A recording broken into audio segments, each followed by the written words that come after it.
Look at her cheap clothes. The flight attendant sneered, pointing a manicured finger at the woman in the oversized, stained hoodie. She thinks she belongs in first class. Security must be sleeping. The crew laughed. Passengers filmed. They saw a charity case. They saw a woman who didn't belong. But what they didn't see was the black card in her pocket or the name on the side of the fuselage. They were busy mocking her appearance, completely unaware that the woman they were about to humiliate actually owned the plane. And when the head of security finally walks through that cabin door, let's just say the pilot isn't the only one who's going to crash and burn today. Before we dive into this shocking story, tell me something. Where are you watching from right now? Drop your city in the comments below. And if you believe respect isn't about designer labels or expensive jewelry, hit that subscribe button and give this video a like. Because in exactly 14 minutes, this woman they're all laughing at will reveal she doesn't just fly first class. She owns the entire airline. You are not ready for this ending. The sliding glass doors of JFK International Airport Terminal 4 hissed open, admitting a gust of biting November wind and a woman who looked like she carried the weight of the entire world on her slumped shoulders. The automatic doors seemed to hesitate before her, as if even the building's sensors couldn't quite believe she belonged in this gleaming cathedral of luxury travel. Alicia Davidson didn't look like a power player. She didn't look like the kind of woman who could buy and sell the building she was walking through. She didn't look like someone who had just inherited one of America's largest airlines. On this particular Tuesday evening, Alicia looked like a shadow of herself, a ghost haunting the corridors of corporate wealth and privilege. She was wearing a pair of gray heather sweatpants she'd bought at Target 3 years ago, stained slightly at the knee with coffee that had spilled during her father's final hours in the hospital. Her hoodie was black, 2 sizes too big and fraying at the cuffs, where she'd nervously picked at the threads during 48 hours of vigil. Her hair, usually braided in intricate professional styles befitting her secret status as heir to a transportation empire, was pulled back into a messy, frizzy bun that screamed exhaustion and grief. She dragged a scuffed carry-on bag behind her, one wheel squeaking with each rotation. Her eyes were hidden behind dark sunglasses, even though it was overcast outside and the terminal lights were dim. To the casual observer rushing past with their Louis Vuitton luggage and Hermes scarves, Alicia looked like someone who had slept on a bench outside the terminal. To the elite travelers rushing toward the priority check-in lanes, she was an obstacle to navigate around. "Excuse me, move it." A man in a bespoke Italian suit grunted, shouldering past her without breaking stride. His leather briefcase clipped her hip hard enough to make her stumble. Alicia didn't fight back. She didn't even look up. She just steadied herself against a marble pillar and took a deep, shaky breath. "Just get home," she whispered to herself. "Just get to London. Sign the papers. Bury him." The grief was a physical weight in her chest, pressing down like a steel plate every time she tried to breathe normally. Her father, Theodore Davidson, the founder of Monarch Airlines, had passed away 48 hours ago. It had been sudden. A massive heart attack while reviewing quarterly reports in his corner office overlooking the Thames. Alicia had been at his bedside in the ICU at Mount Sinai for 2 days straight, wearing these same clothes, drinking vending machine coffee, holding the hand of the only parent she had left until it went cold. She hadn't showered. She hadn't slept more than 20 minutes at a time. She certainly hadn't dressed for the part of billionaire heiress. She just wanted to get on the flagship flight of her father's company, the company she now secretly owned 65% of, and fly to the headquarters in London to finalize the funeral arrangements that awaited her signature. The irony wasn't lost on her that she was about to board a Monarch Airlines flight while looking like someone who couldn't afford a bus ticket. Alicia approached the Monarch Elite first-class check-in counter, her worn sneakers silent on the plush red carpet that had been imported from Belgium specifically for this premium service area. The carpet alone cost more than most people made in a year. She had signed the purchase order herself back when she was still pretending to be just another doctor working quietly in Seattle, staying out of the family business and the limelight that came with it. There were two agents behind the pristine white marble desk, both impeccably dressed in the navy blue Monarch uniforms that she had helped redesign 5 years ago during a brief consulting stint with the company's brand management team. One agent was typing furiously on a tablet, responding to what appeared to be urgent messages. The other, a young Latina woman with a tight ponytail that pulled her features into a perpetually surprised expression, was applying lip gloss with the concentration of a surgeon. The nameplate on the counter read Sofia Martinez, Senior Customer Relations Specialist.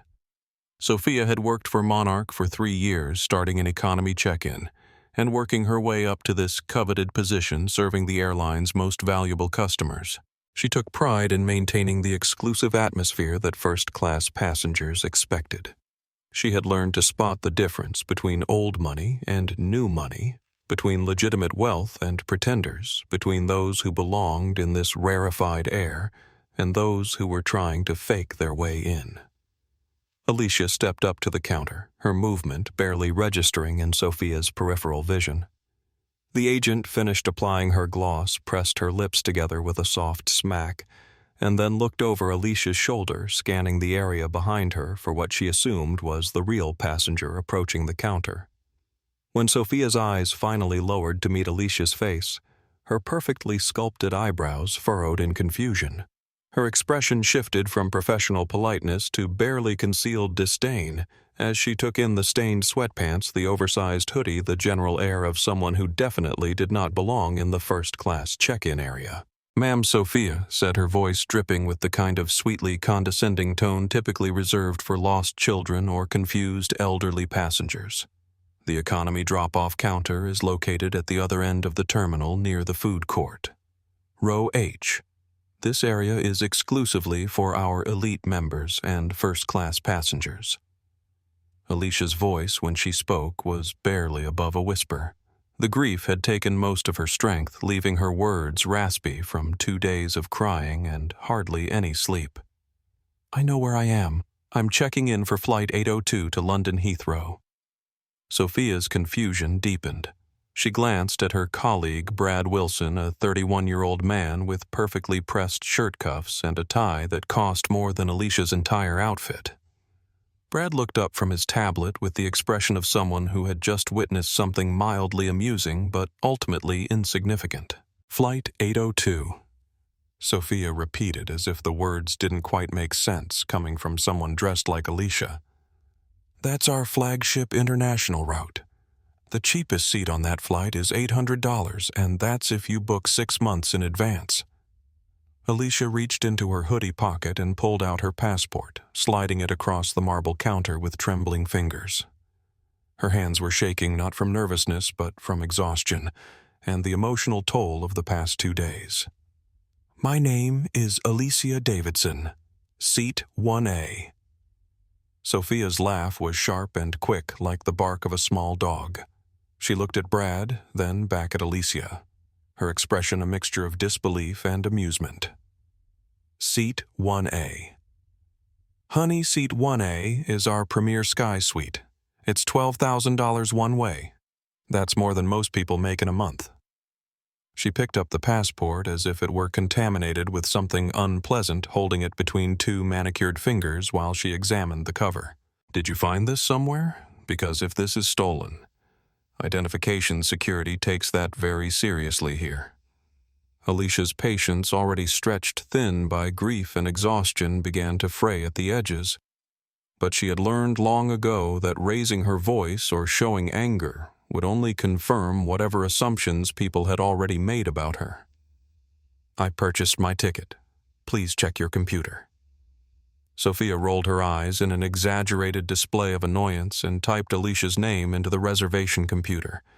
She was expecting an error message or perhaps a notification that no such passenger existed. What she got instead made her frown and hit the refresh button. The screen displayed Davidson Alicia M. Seat 1A.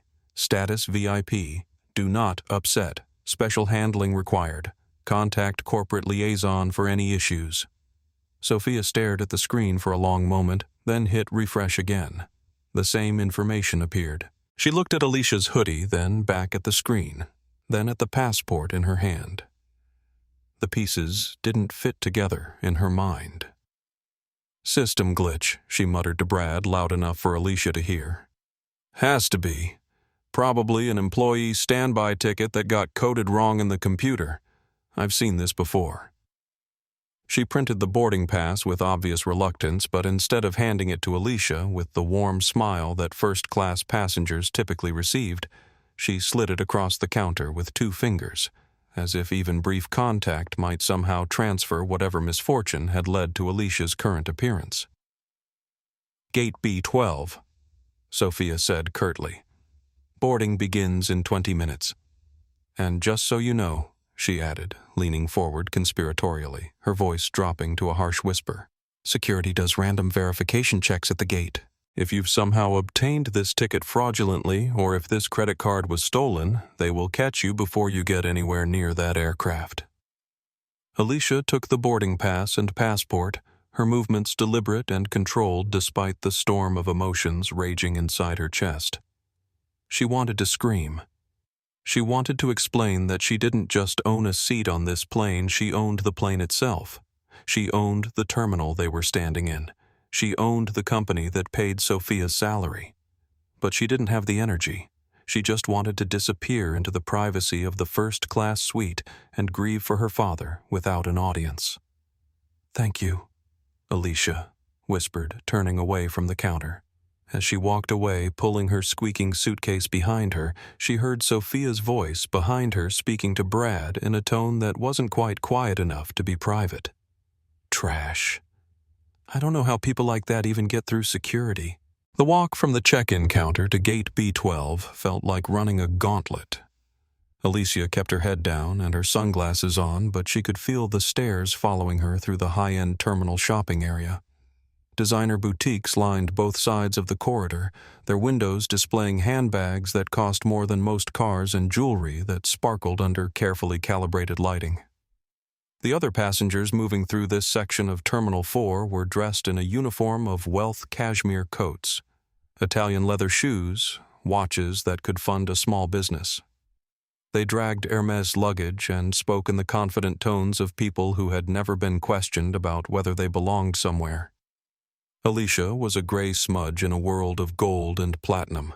Every step reminded her of how out of place she looked, how far she had fallen from the polished professional image she had maintained for years, while secretly preparing to inherit her father's empire. A group of women in designer yoga wear whispered as she passed their conversation, stopping mid-sentence as they took in her appearance. A businessman in a 3-piece suit made a point of stepping aside when she approached as if poverty might be contagious. A mother with 2 perfectly dressed children pulled them closer to her side, using the gesture that people employed when they encountered someone they deemed potentially dangerous. By the time Alicia reached gate B12, her emotional reserves were running on empty. The grief was exhausting enough without having to endure the constant judgment of strangers who had decided her worth based on her appearance. The gate area was exactly what she had expected, a shrine to luxury travel.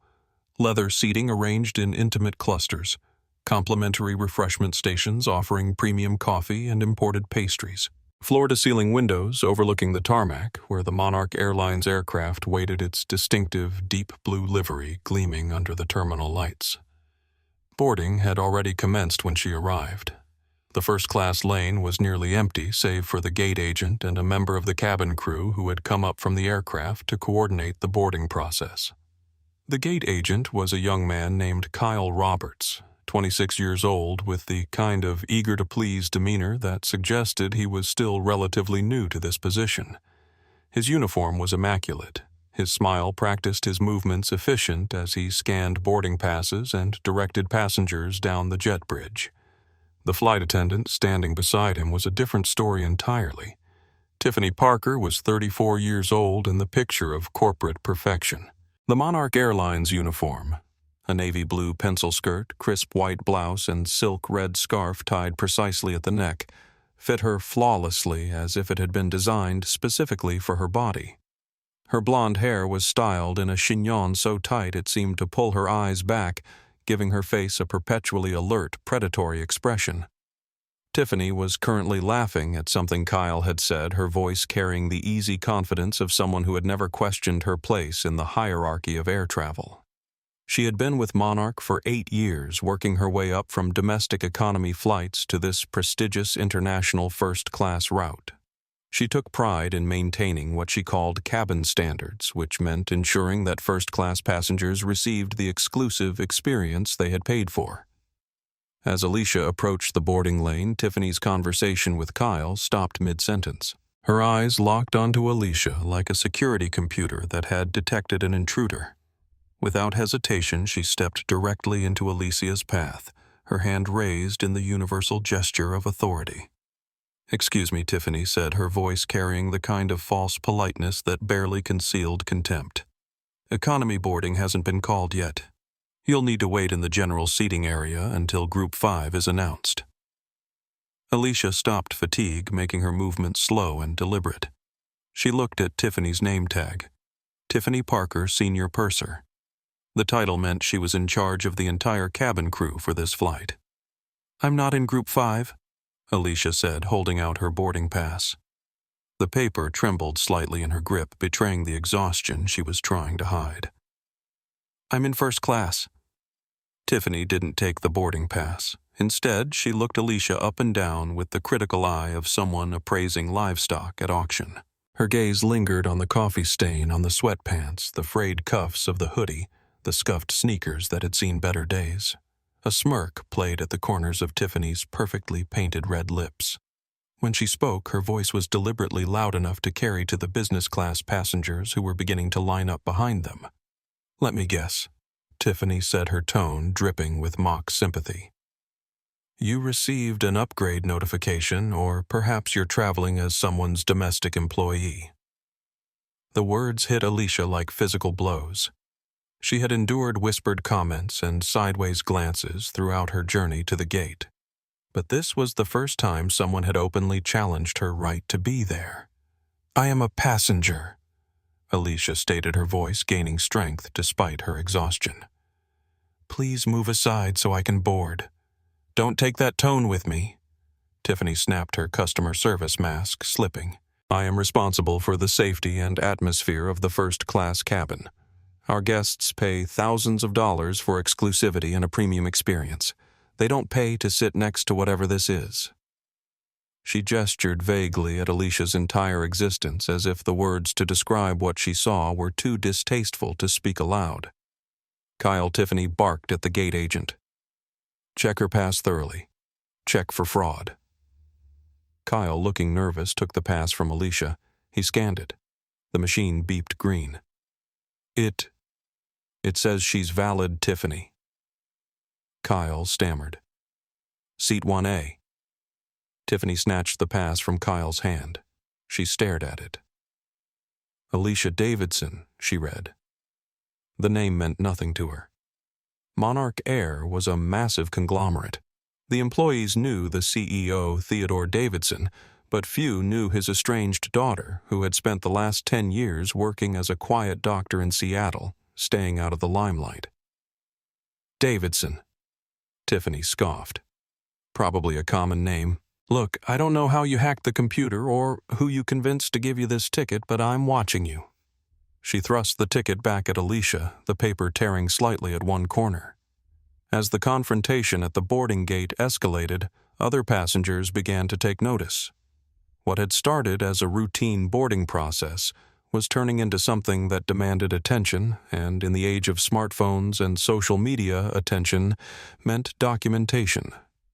Emma Rodriguez, a 24-year-old travel blogger from Miami, had been documenting her journey for her growing YouTube channel when she noticed the commotion at the first-class boarding lane. Emma specialized in luxury travel content, showcasing premium airline experiences and high-end destinations for her audience of aspirational travelers. She had been filming B-roll footage of the gate area when Tiffany's voice became loud enough to cut through the ambient terminal noise. Emma's influencer instincts kicked in immediately. This was the kind of authentic, unscripted content that her audience craved. Real drama, real conflict, real human emotion playing out in real time. She raised her phone and began recording her finger hovering over the Go Live button on Instagram. "Something's happening at the Monarch gate," she whispered into her phone's camera. "A flight attendant is having some kind of confrontation with a passenger. This is not normal, guys." Several feet away, James Thompson, a 28-year-old business consultant from Denver, was also watching the scene unfold. James had been waiting for his business class boarding group to be called when he noticed what appeared to be discrimination happening in real time. Unlike Emma, whose first instinct was to create content, James's reaction was more visceral. He had grown up in a household where civil rights were discussed at the dinner table, where his parents had taught him that silence in the face of injustice made him complicit. James opened the live stream feature on his Twitter account and aimed his phone at the boarding area. Within seconds, viewers began joining his stream. His follower count wasn't huge, around 8,000 people, mostly professional contacts and friends, but his audience was engaged and active.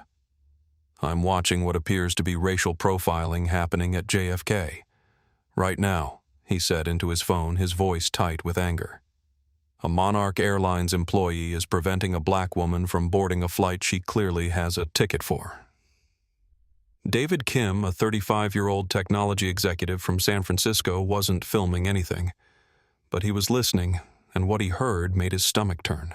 David had experienced his own share of discrimination in corporate America, the subtle ways that people questioned his credentials or his presence in executive meetings. He recognized the tone in Tiffany's voice, the way she wielded authority like a weapon against someone she deemed unworthy of respect.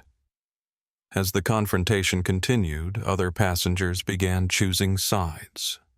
Some moved closer, drawn by curiosity and the spectacle of conflict. Others deliberately moved away, uncomfortable with the public nature of what was happening but unwilling to get involved. An elderly woman with a Louis Vuitton bag muttered to her companion, "I don't understand why they let just anyone into the premium areas these days. Standards have really fallen." A middle-aged businessman nodded in agreement, adjusting his expensive watch. "That's exactly why I pay for first class, to avoid situations like this." But not everyone was siding with Tiffany. A young mother traveling with her teenage daughter watched with obvious discomfort. "Mom," the teenager whispered, "this isn't right. She has a ticket." "Shh," her mother replied, but her expression suggested she agreed with her daughter's assessment. Kyle Roberts, the gate agent caught in the middle of this situation, was becoming increasingly nervous. He had been trained to handle difficult passengers, but this situation was unlike anything covered in his orientation materials. The passenger in question wasn't being difficult. She was calm, polite, and had provided valid documentation. The problem seemed to be coming from his colleague, not the customer. Tiffany Kyle said quietly, hoping to de-escalate the situation her boarding pass scanned fine. "Maybe we should just—" Tiffany cut him off sharply. "I've been doing this job for 8 years. I know how to spot someone who doesn't belong. Trust me on this." Emma Rodriguez had made her decision. She tapped the Go Live button and immediately began narrating what she was seeing to her audience. "Guys, I am literally watching discrimination happen in real time at JFK Airport," she said into her phone, making sure her voice was loud enough to be heard, but not so loud as to interfere with the ongoing confrontation. "A Monarch Airlines flight attendant is refusing to let a black passenger board with what appears to be a valid first-class ticket." Comments began flooding Emma's live stream within seconds. "This is 2024. How is this still happening? Record everything. What airline is this? They need to be exposed. Is security there? Someone call security."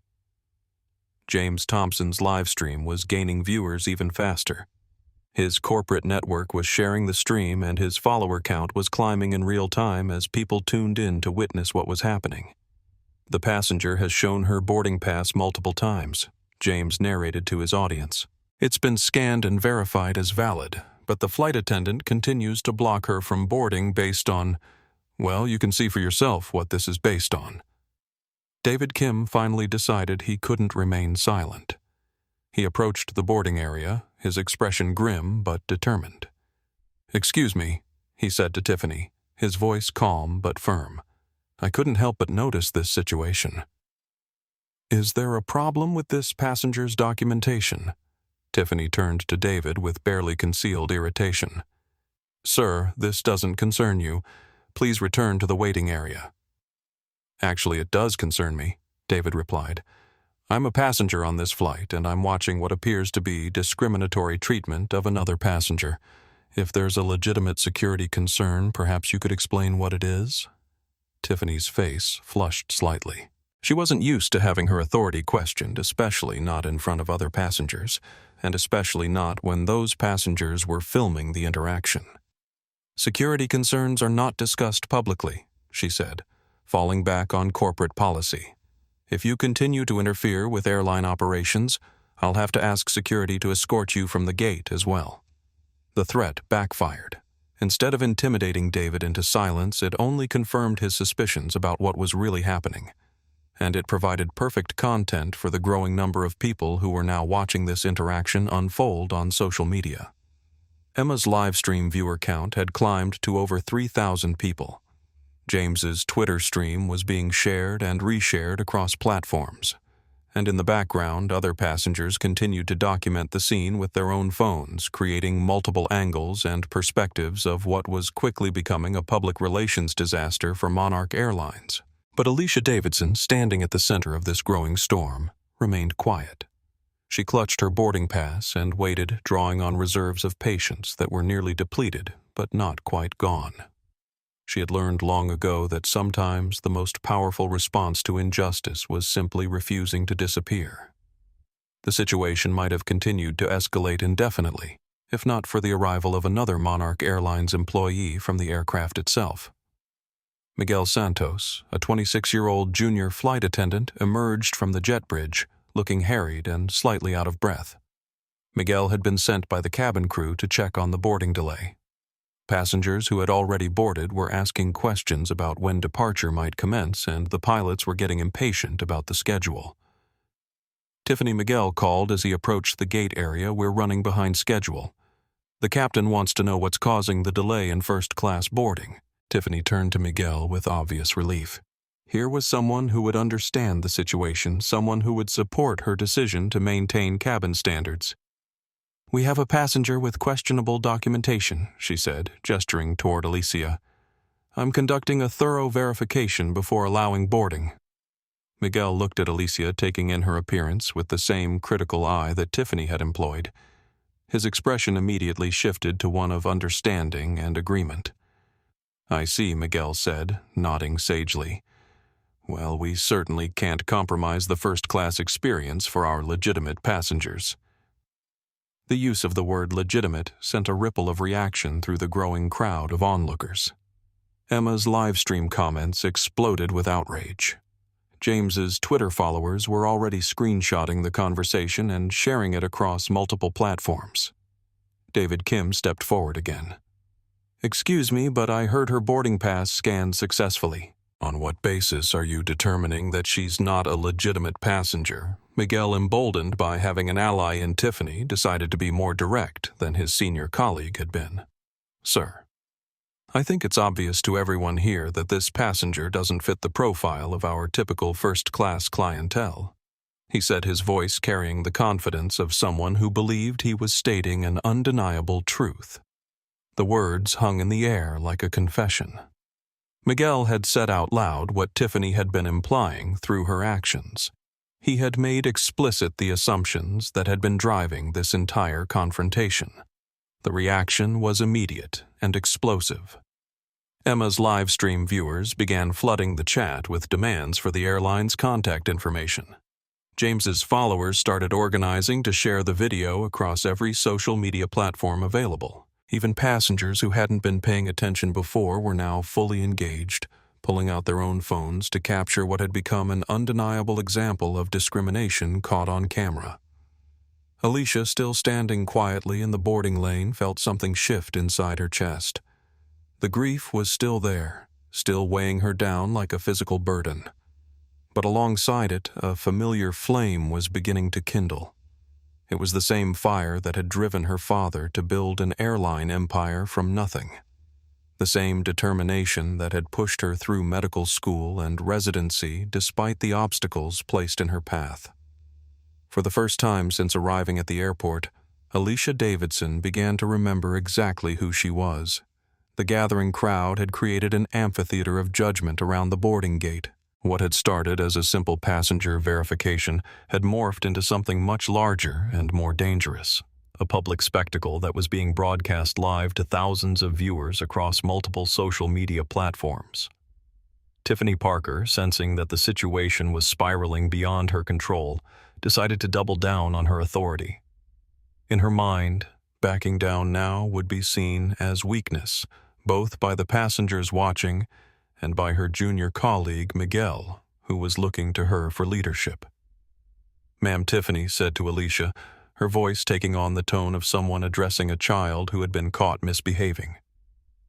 "I'm going to need you to step aside so that legitimate first-class passengers can board. We're already behind schedule because of this irregularity." The word irregularity was chosen carefully. It suggested that Alicia's presence was an anomaly, a glitch in the computer rather than a paying customer with rights and dignity. Emma Rodriguez, still live streaming to her growing audience, provided real-time commentary on what her viewers were witnessing. "The flight attendant is now referring to this passenger as an irregularity," she whispered into her phone. "This is absolutely unbelievable. The racism is it's right there in the open." Her comment section was moving so fast it was difficult to read individual messages, but the sentiment was clear.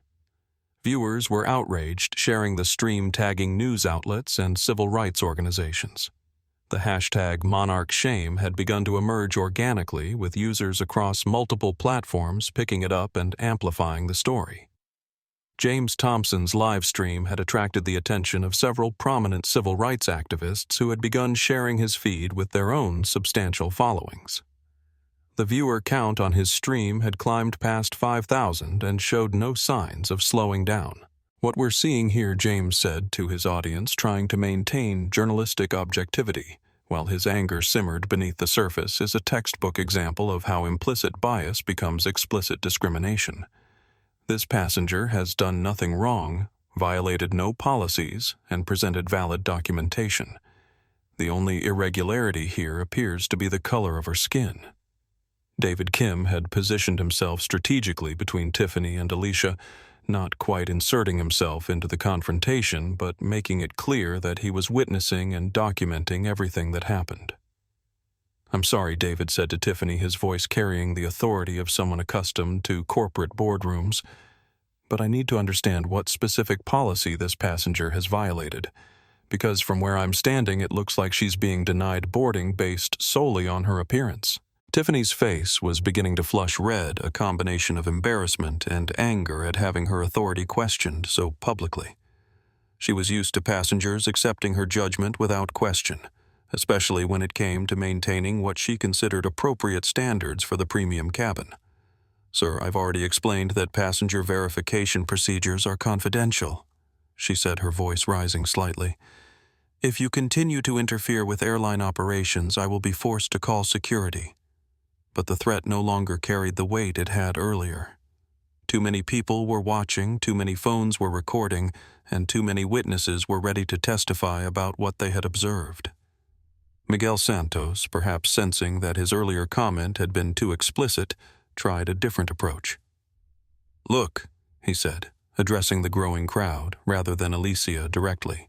"We all know what first-class passengers typically look like. We have standards to maintain for the comfort and safety of all our guests."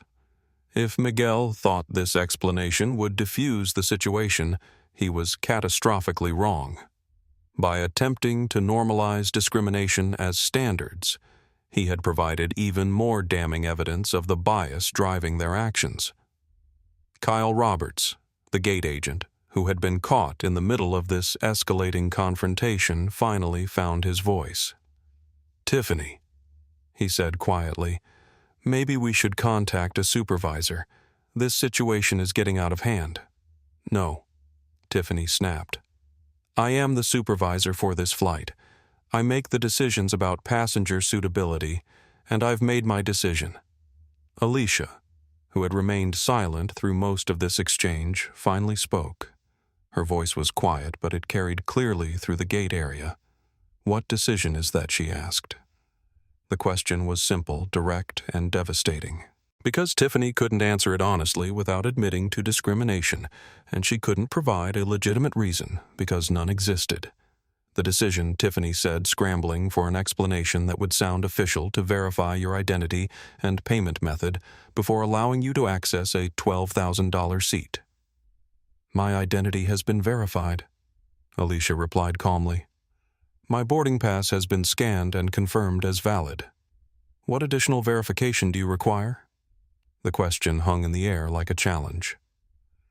Tiffany looked around the gate area, suddenly aware of just how many people were watching this interaction.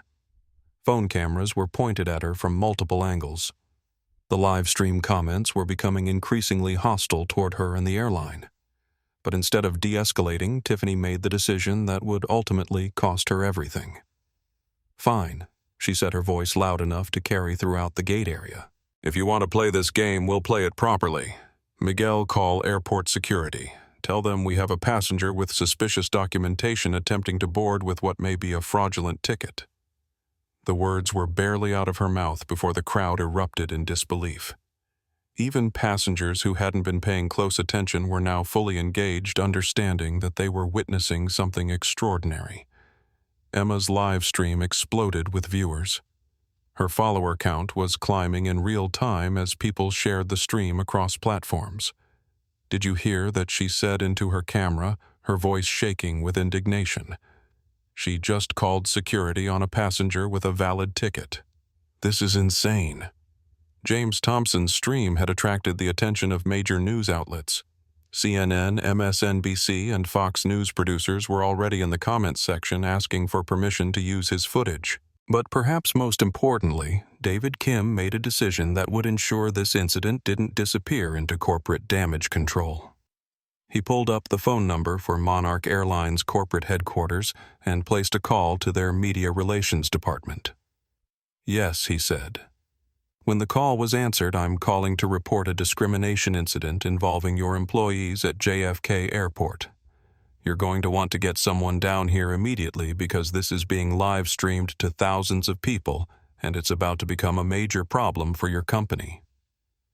Meanwhile, Alicia Davidson stood quietly in the center of the storm she had not asked for but would not run from.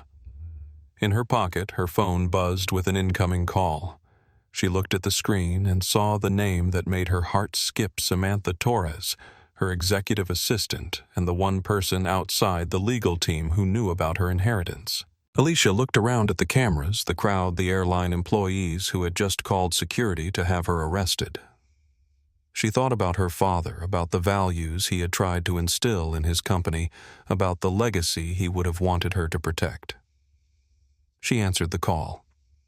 As Miguel Santos hurried down the jet bridge to call airport security, the situation at Gate B12 had transformed into something resembling a small-scale media event.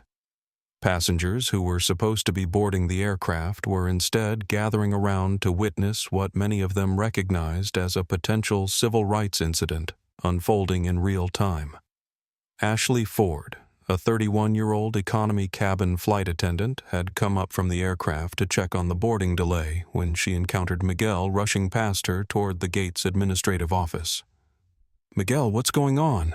Ashley asked, grabbing his arm as he passed. "The pilots are asking about the delay and passengers are getting restless." Miguel paused, slightly out of breath from his hurried movement. "Tiffany's dealing with a passenger situation. Someone with fake documentation trying to scam their way into first class. She's called security. Ashley's eyes widened with interest rather than concern. In her 3 years with Monarch Airlines, she had heard stories about passengers attempting to hack, upgrade computers, or forge boarding passes. These incidents had become something of airline industry legend shared among crew members as cautionary tales about maintaining vigilance. Really, Ashley said, her voice taking on the tone of someone who had just learned about particularly juicy gossip. What do they look like? Exactly what you'd expect, Miguel replied with a knowing look. Homeless chic trying to pass for luxury traveler. Tiffany spotted it immediately. The 2 crew members moved back toward the gate area together, and Ashley got her first look at Alicia Davidson. Her reaction was immediate and unfiltered. "Oh my God," Ashley said loud enough for several passengers to hear you weren't kidding. "Look at those clothes. That hoodie probably came from Goodwill." Her comment sparked a ripple of reaction through the crowd. Emma Rodriguez, still live streaming, immediately turned her camera toward Ashley. "Now we have a second Monarch employee making derogatory comments about this passenger's appearance," Emma narrated to her audience. "This is clearly not just one person's bias. This is company culture." James Thompson's livestream chat was moving so fast with outraged comments that it was impossible to read individual messages. Hashtags were multiplying across platforms. Monarch shame airline discrimination, JFK, racism, and boycott Monarch were all beginning to trend. But the crew members, insulated in their bubble of assumed authority and mutual reinforcement, seemed oblivious to the damage they were inflicting on their own company's reputation.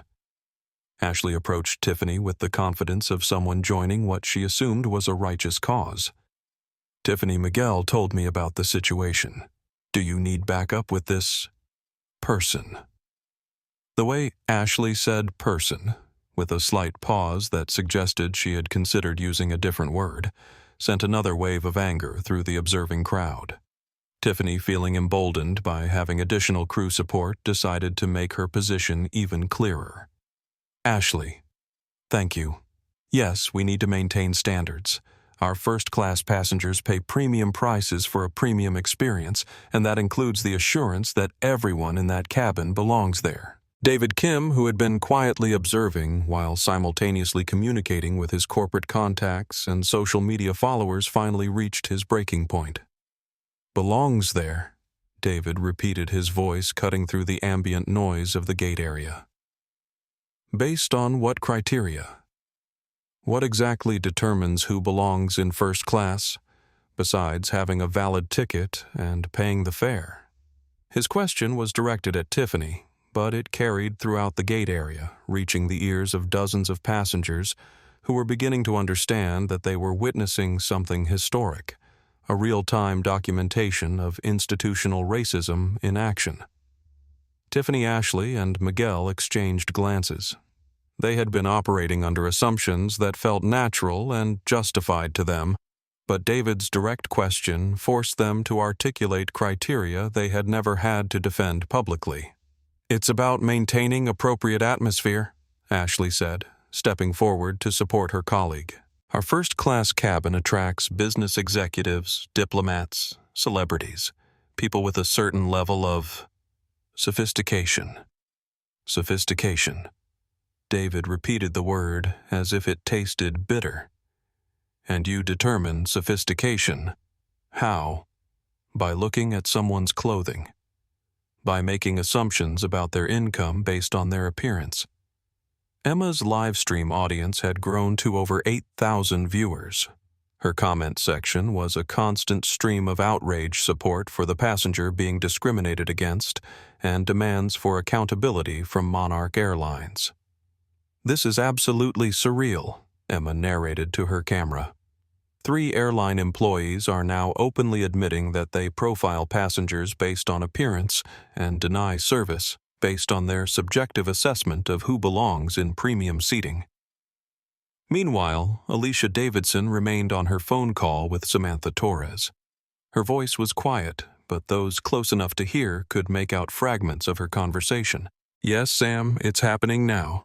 No, I'm not hurt, just humiliated. 3 crew members and counting. Yes, there are witnesses. Multiple live streams. Kyle Roberts. The gate agent, who had been trying unsuccessfully to de-escalate the situation, made one final attempt to restore some semblance of normal procedure.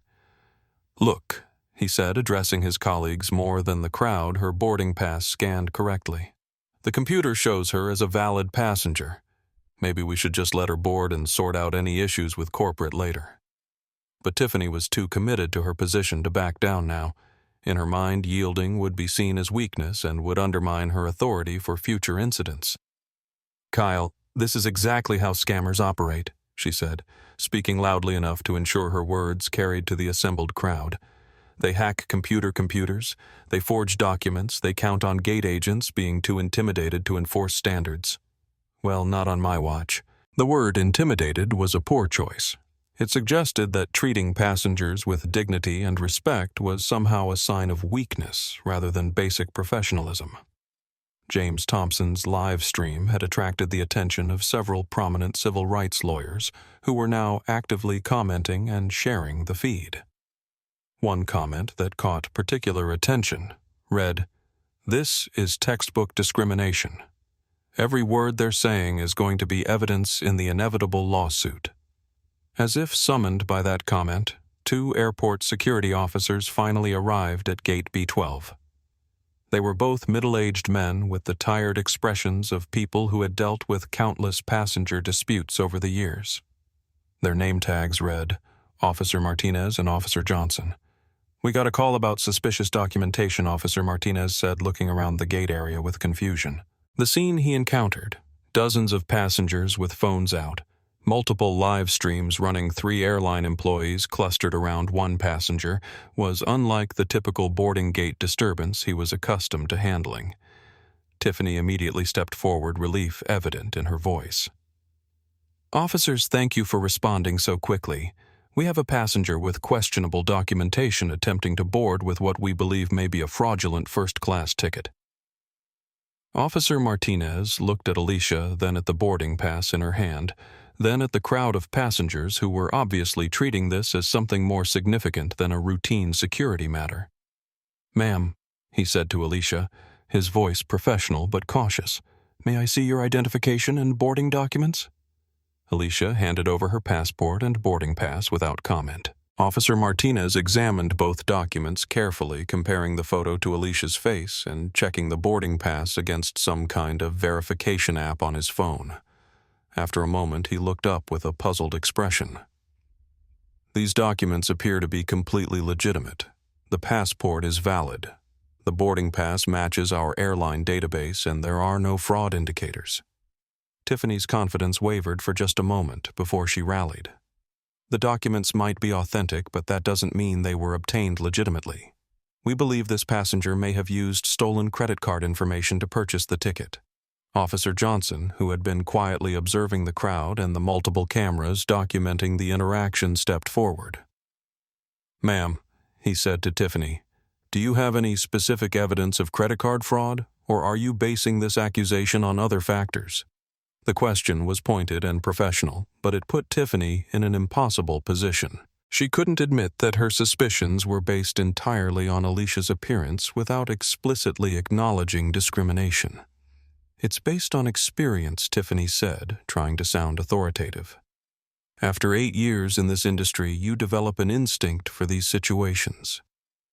Instinct Officer Johnson repeated his tone, suggesting he understood exactly what kind of instinct they were discussing. Emma's live stream had now attracted over 10,000 viewers, and clips from her stream were being shared across Twitter, TikTok, and Facebook faster than she could track. The story was beginning to break out of social media and attract attention from mainstream news outlets. James Thompson had received direct messages from producers at 3 major news networks asking for permission to use his footage on television. The incident was rapidly evolving from viral social media content to national news story. But for Alicia Davidson, standing at the center of this growing maelstrom, the most important conversation was still happening on her phone with Samantha Torres. "Sam," she said quietly, "it's time." Activate the protocol. Contact Legal Contact Corporate Communications and get me a direct line to the board chairman. It's time they learned exactly who they've been discriminating against. The arrival of airport security should have de-escalated the situation, but instead it seemed to embolden the Monarch Airlines crew members who had convinced themselves they were protecting their company's standards rather than engaging in discrimination. Officer Martinez completed his examination of Alicia's documents and turned to address the assembled group. "These documents are completely legitimate," he announced, his voice carrying clearly through the gate area. "I see no evidence of fraud or any violation of airport security protocols." The pronouncement should have ended the confrontation, but Tiffany Parker was too invested in her position to accept that she had been wrong from the beginning. "With respect," Officer Tiffany said, her voice taking on the tone of someone who believed she possessed specialized knowledge, "that law enforcement lacked document authentication is only one part of passenger verification. There are other factors that we consider when assessing passenger suitability for premium cabin service." Officer Johnson, a 20-year veteran of airport security who had seen every possible variation of passenger conflict, fixed Tiffany with a steady gaze. "Ma'am, could you elaborate on what these other factors might be?" "Because I'm not aware of any airline policy that allows crew members to deny boarding to passengers with valid documentation based on subjective assessments." The question hung in the air like a legal trap waiting to be sprung. Tiffany looked to Miguel and Ashley for support, but both crew members suddenly seemed less certain about their position. Emma Rodriguez, who had been providing continuous commentary to her livestream audience, whispered urgently into her phone camera. "The security officer just called out the airline crew for their discriminatory behavior. This is incredible. Law enforcement is basically asking them to admit they're profiling passengers."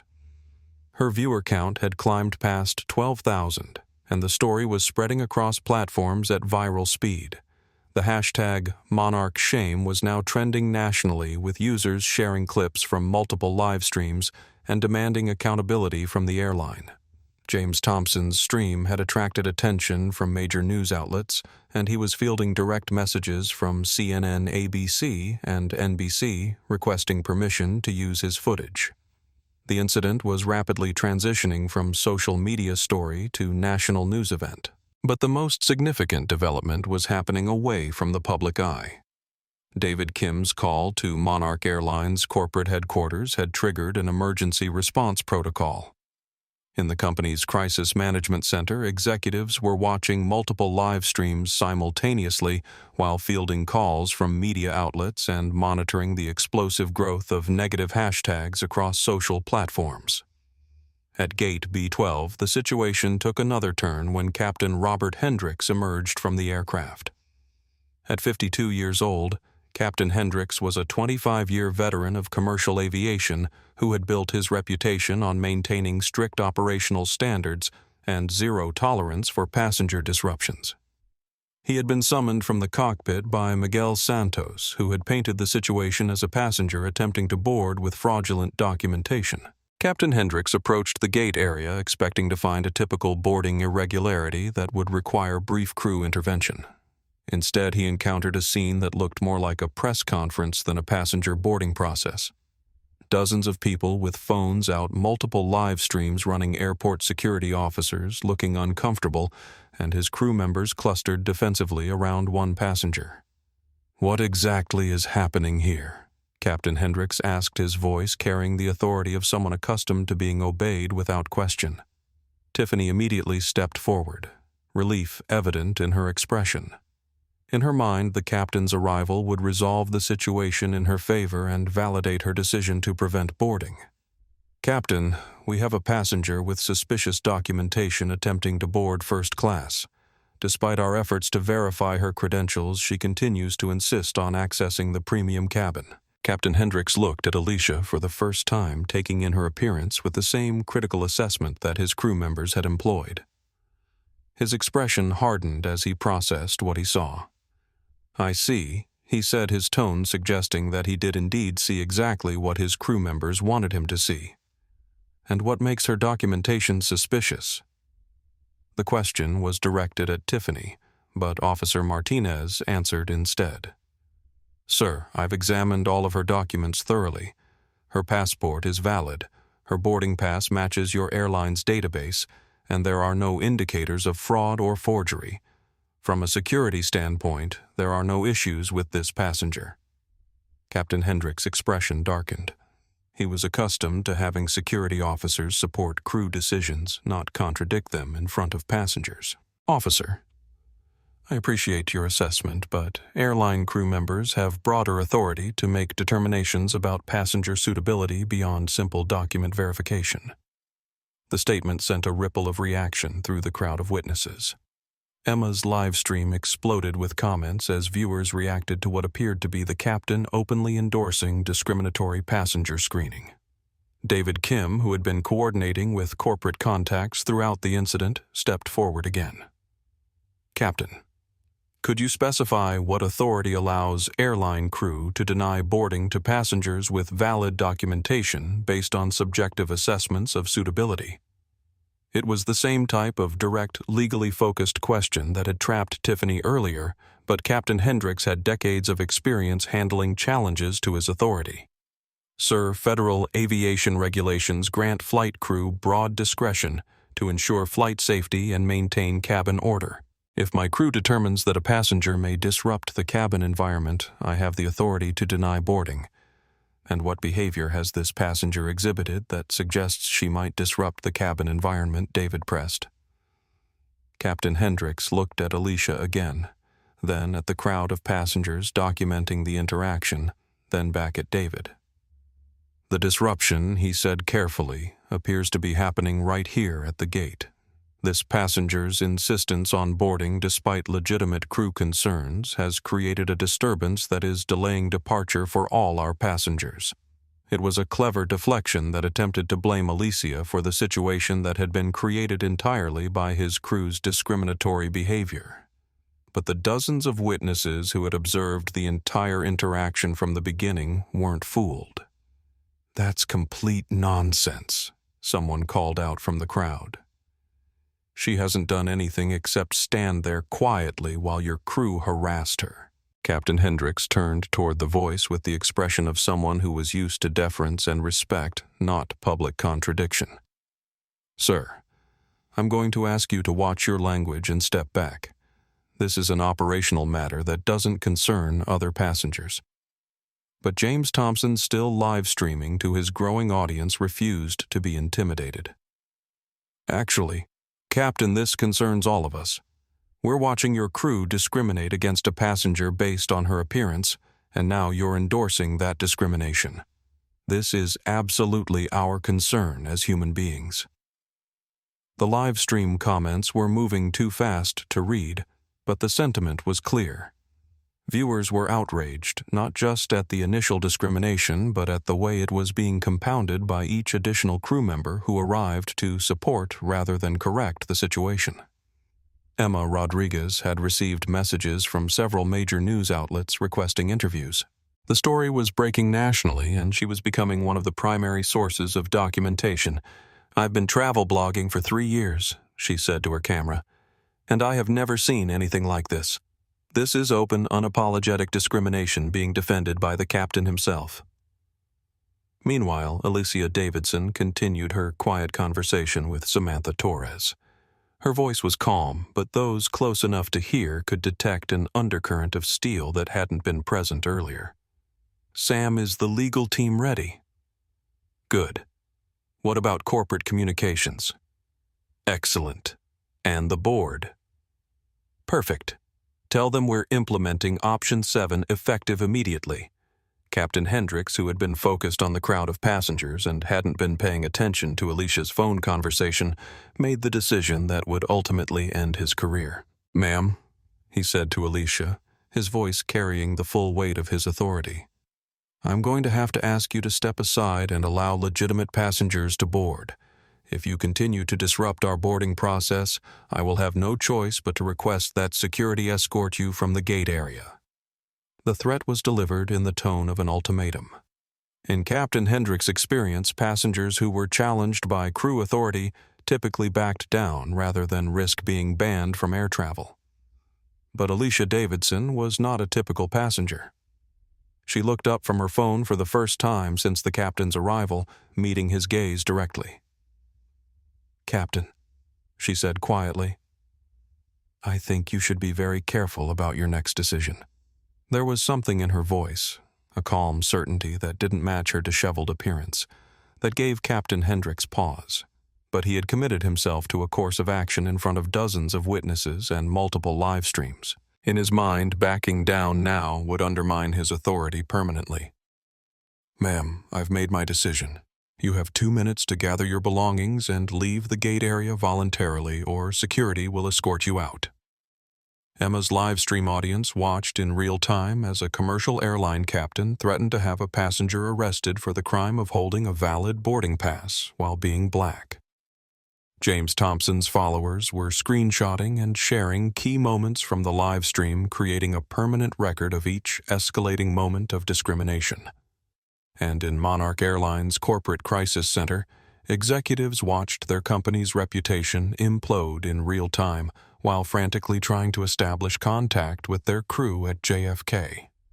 But none of them, not the crew members, not the witnesses, not the security officers, and certainly not the thousands of people watching online, had any idea who they were really dealing with. That was about to change.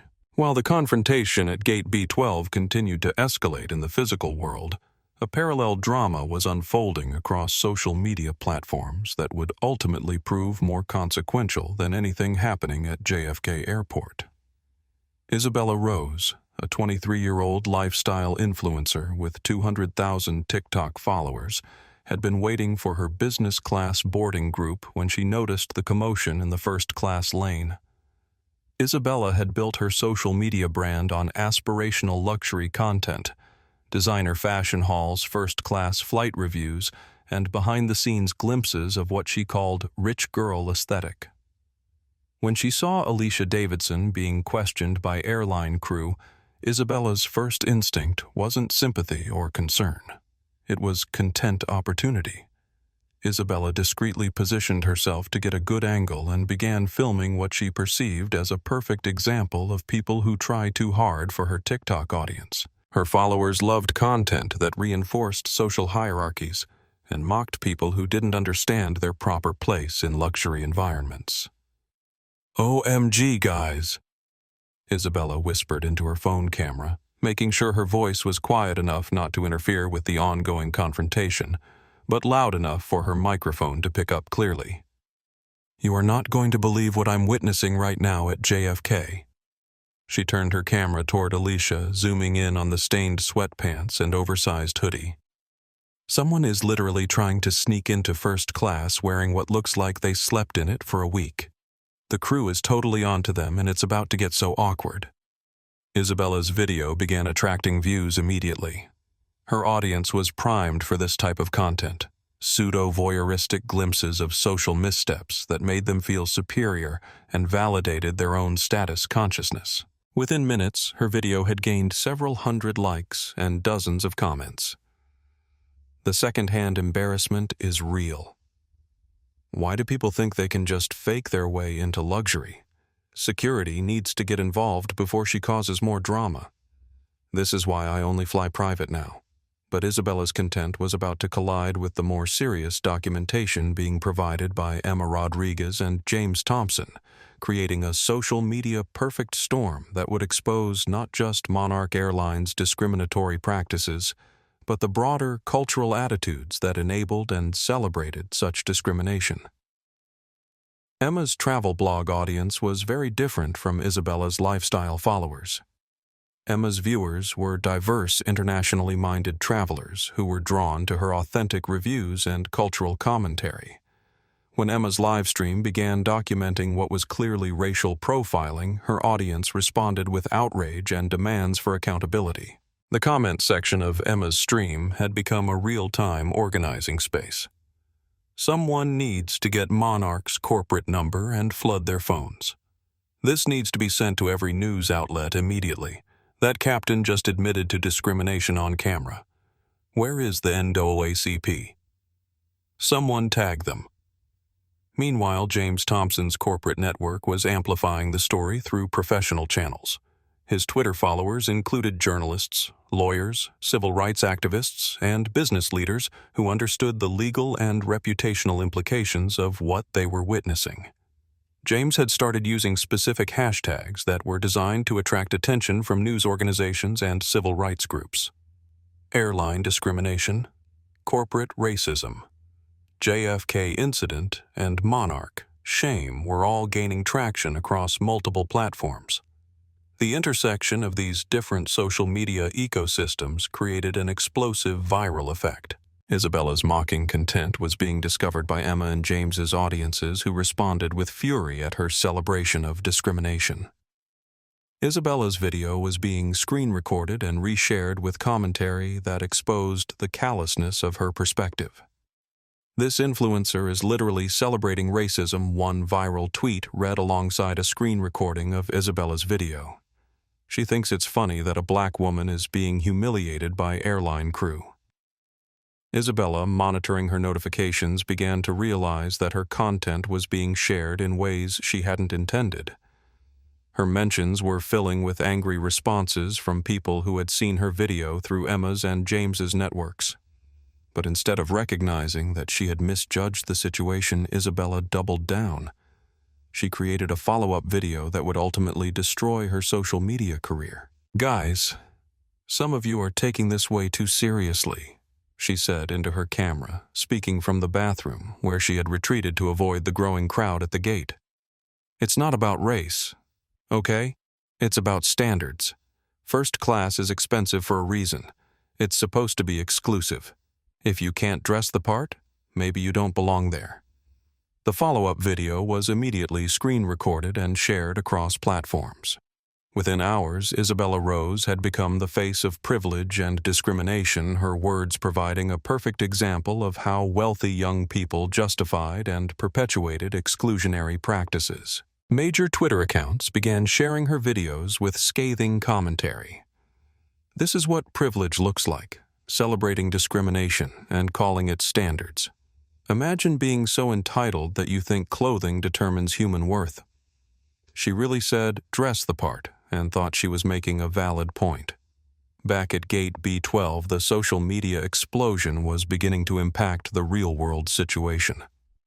Airport security officers were receiving calls from their supervisors asking about the JFK discrimination incident that was trending nationally. Monarch Airlines corporate headquarters was being flooded with calls from journalists and civil rights organizations demanding comment. Emma Rodriguez had been contacted directly by producers from CNN, MSNBC, and ABC News requesting permission to use her live stream footage on television. The story was transitioning from social media phenomenon to mainstream news coverage in real time. "I'm getting calls from news networks," Emma announced to her live stream audience. "This story is going national, guys. What we're witnessing right here is about to be on every news channel in America." James Thompson's stream had attracted attention from prominent civil rights lawyers who were providing real-time legal commentary in his chat. One comment that gained particular attention read, "This is a textbook civil rights violation. Every word these employees have said is admissible evidence. The airline is going to face massive liability." The hashtag Monarch Shame had begun trending not just in the United States, but internationally.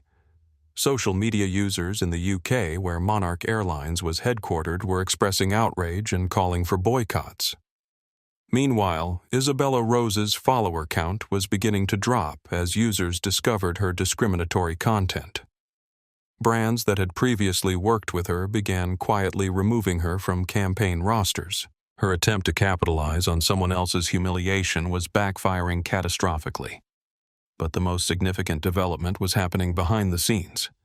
David Kim's corporate contacts had shared the live stream footage with civil rights organizations, legal advocacy groups, and corporate accountability watchdogs. The incident was being documented and preserved by multiple organizations that specialized in fighting discrimination and holding companies accountable for their employees' actions.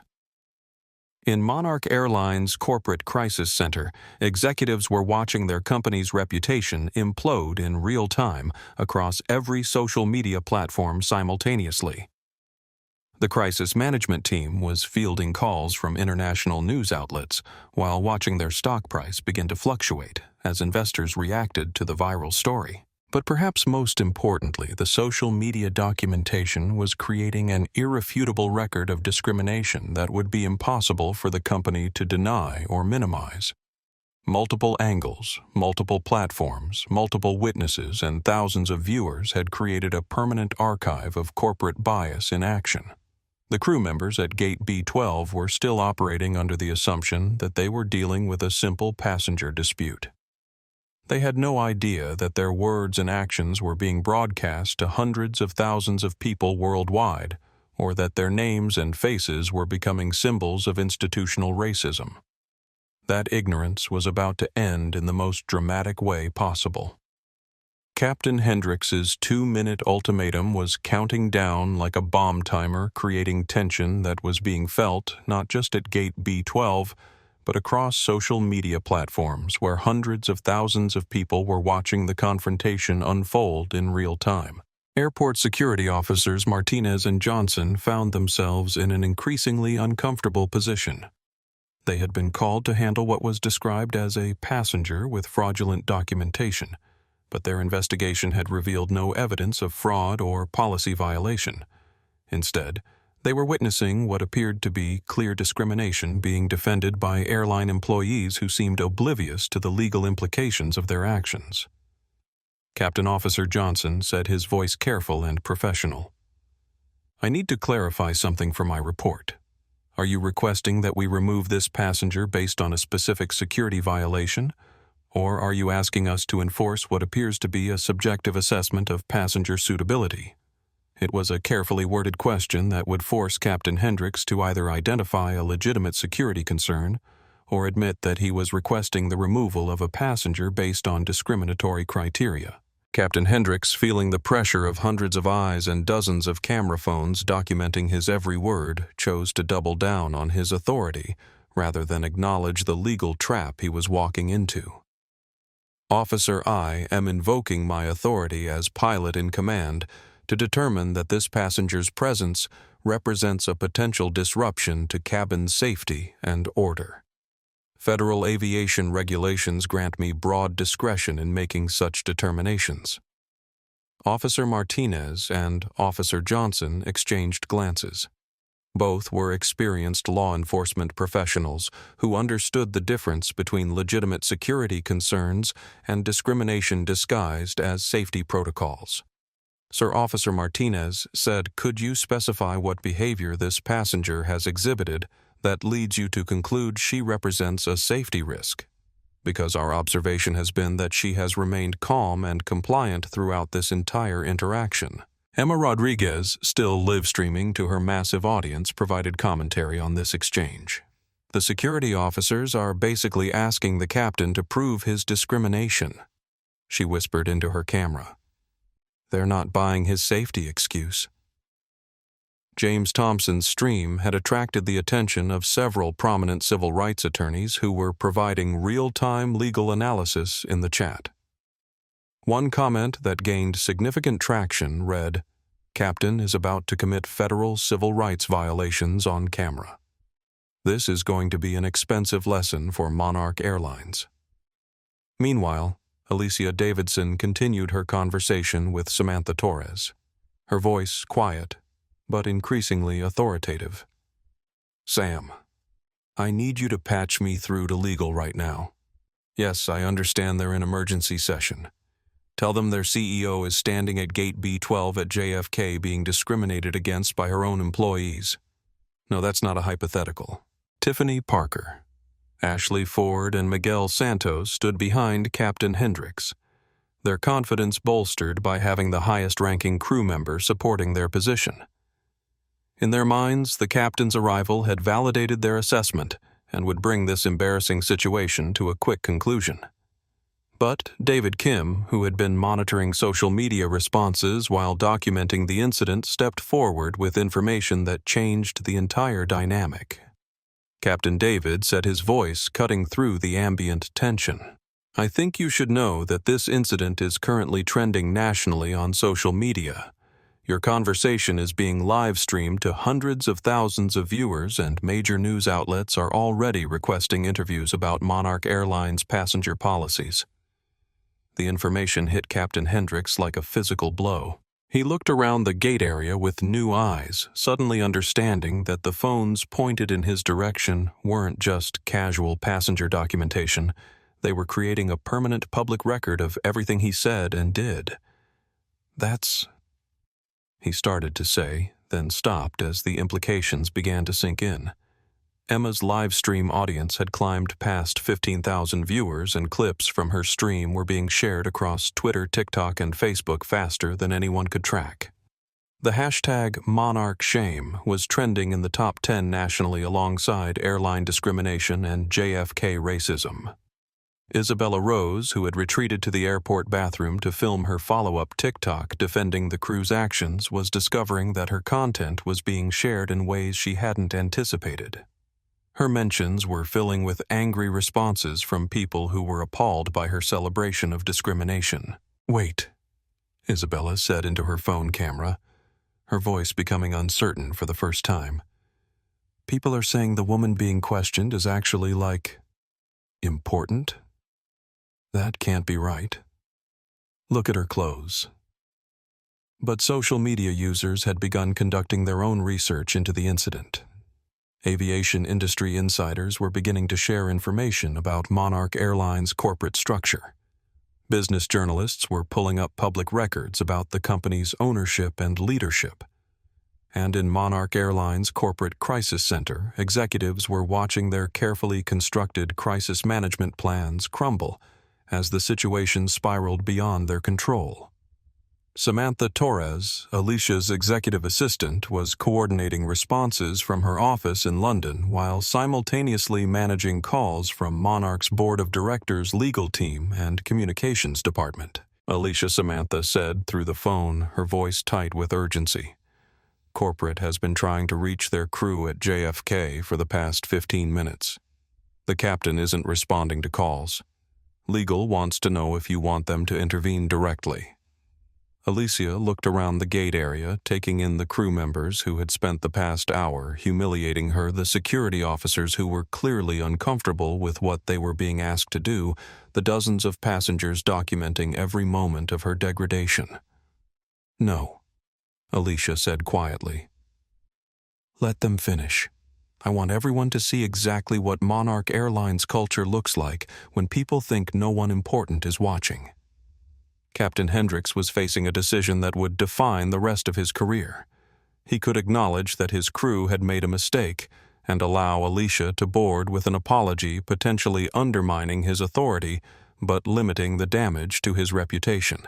Or he could follow through on his ultimatum and have security remove a passenger with valid documentation, creating a permanent record of discrimination that would follow him forever. His pride made the choice for him. "Officer Martinez." Captain Hendricks said, his voice carrying false confidence. "I am formally requesting that you escort this passenger from the gate area for disrupting airline operations and failing to comply with crew instructions." The words created a moment of stunned silence among the witnesses. Even passengers who hadn't been paying close attention turned to stare. Emma's live stream chat exploded with outraged comments. James Thompson's followers began immediately screenshotting and sharing the moment when a commercial airline captain formally requested the arrest of a passenger whose only crime was existing while black. But Officer Martinez didn't move to comply with the request. "Sir," he said instead, "I need to advise you that requesting the removal of a passenger with valid documentation based on discriminatory criteria could constitute a federal civil rights violation. Are you certain you want to proceed with this request?" It was the final warning, the last opportunity for Captain Hendricks to step back from a decision that would destroy his career and potentially expose him to personal legal liability. He looked at Alicia Davidson one more time, seeing only what he had seen from the beginning, a woman in cheap clothes who didn't belong in his first-class cabin.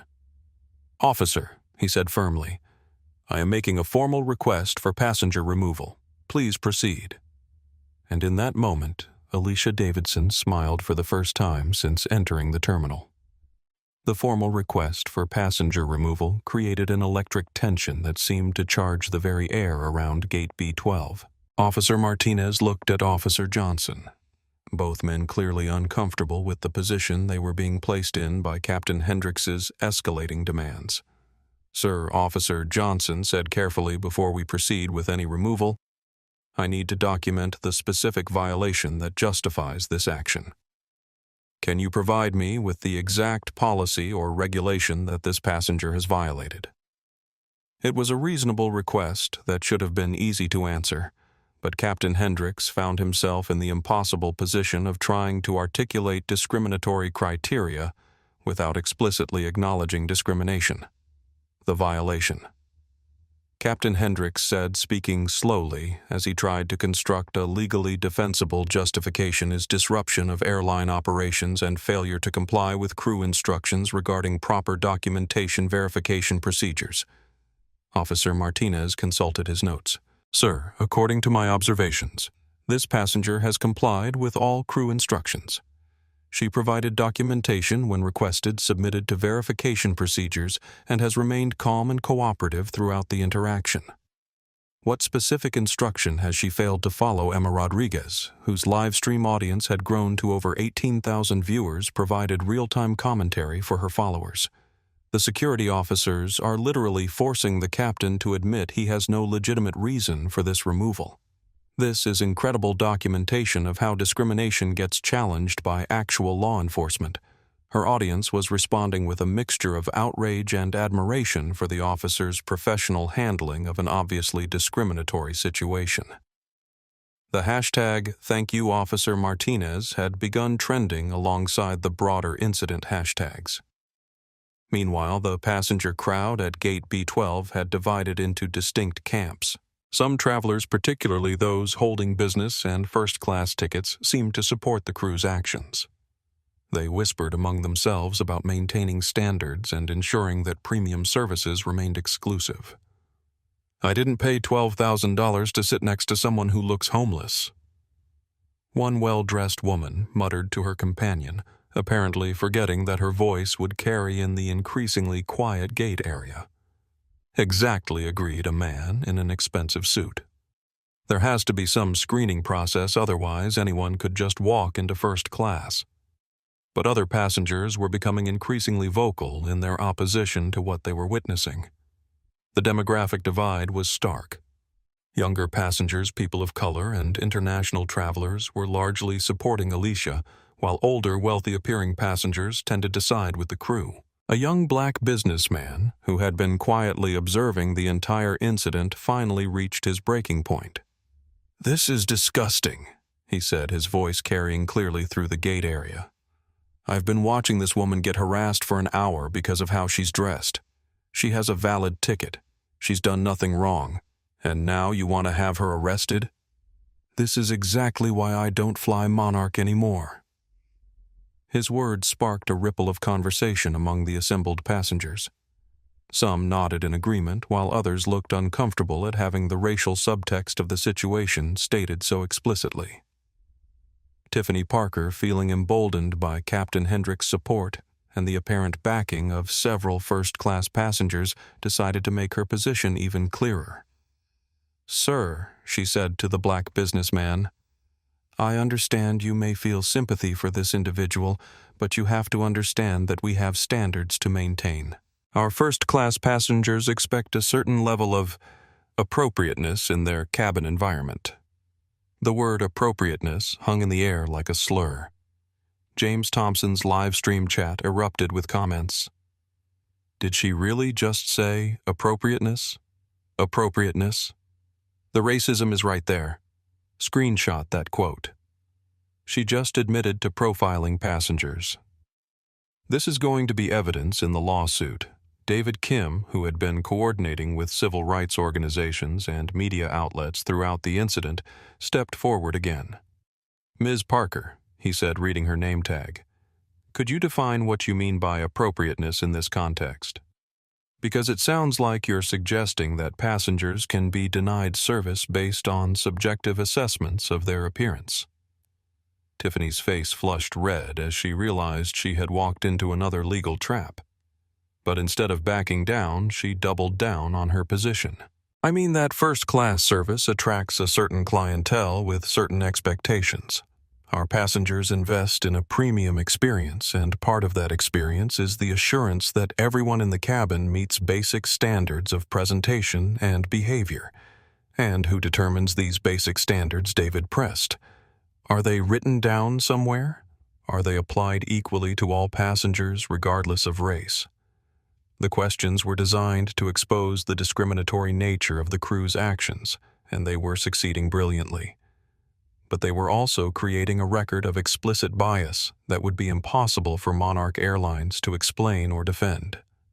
Miguel Santos, perhaps sensing that the situation was spiraling beyond salvage, tried a different approach.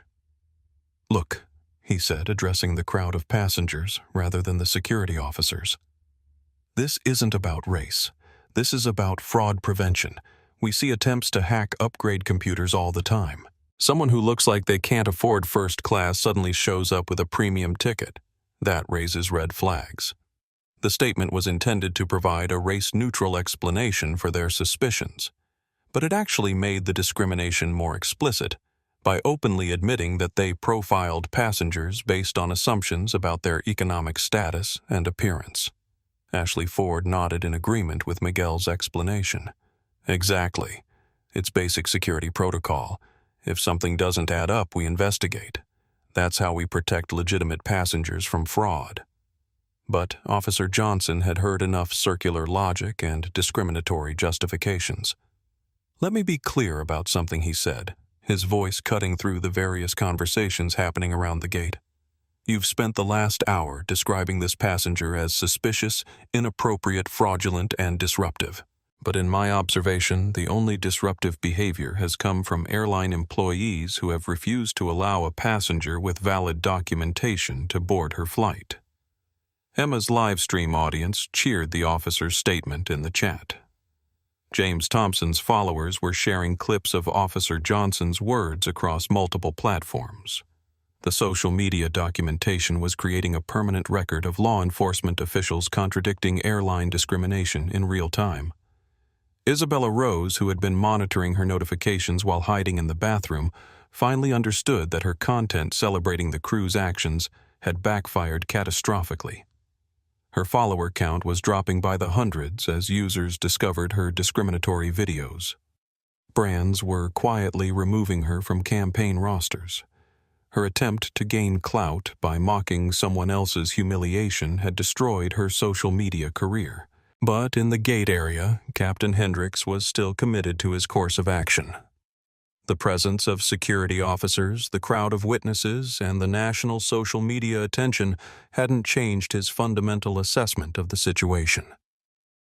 "Officer," he said to Martinez, "I appreciate your perspective, but I have 30 years of experience in aviation safety and passenger management. I'm making a formal determination that this passenger represents a potential security risk based on the totality of the circumstances." "And what circumstances are those specifically?" Officer Martinez asked, pen poised over his incident report. Captain Hendricks looked around the gate area, suddenly aware that hundreds of people were hanging on his every word, and that his response would be documented permanently across multiple platforms. "The circumstances," he said carefully, "include suspicious documentation patterns, failure to meet expected passenger profiles for premium cabin service, and the disruption created by her insistence on boarding despite legitimate crew concerns." It was bureaucratic language designed to obscure discriminatory intent, but everyone present understood exactly what he was saying. And more importantly, everyone present understood that they were witnessing a textbook example of how institutional racism operated, through coded language and subjective professional judgment. Alicia Davidson, still holding her phone conversation with Samantha Torres, finally looked up and made direct eye contact with Captain Hendricks. "Captain," she said quietly, her voice carrying clearly through the sudden silence. "Are you absolutely certain you want to have me arrested?" There was something in her tone, a calm certainty that didn't match her disheveled appearance, that should have given him pause. But Captain Hendricks had invested too much authority in his position to back down now. "Ma'am," he said firmly, "you've been given multiple opportunities to resolve this situation peacefully. You chose not to cooperate. Officer Martinez, please proceed with the removal." And as Officer Martinez reluctantly approached Alicia Davidson to comply with the captain's formal request, she spoke one final sentence into her phone that would change everything. "Sam," she said, her voice calm but carrying an undertone of steel, "it's time. Tell them exactly who they're about to arrest." The moment had arrived that Captain Hendricks had been building toward since he first laid eyes on Alicia Davidson. Officer Martinez approached with obvious reluctance, his hand resting uncomfortably on his radio as he prepared to carry out what he clearly believed was an unjust removal. "Ma'am," Officer Martinez said softly, his voice barely audible to the crowd of witnesses. "I'm very sorry about this, but I need to ask you to come with me." The apology was unprofessional and revealing. Security officers didn't typically express regret when removing passengers who posed legitimate safety threats. His words confirmed what everyone present already knew, that they were witnessing the enforcement of discrimination rather than legitimate security protocols. Emma Rodriguez's live stream had become must-see viewing for over 20,000 people worldwide. Her audience included journalists, civil rights activists, legal professionals, and ordinary citizens who were transfixed by this real-time documentation of institutional racism.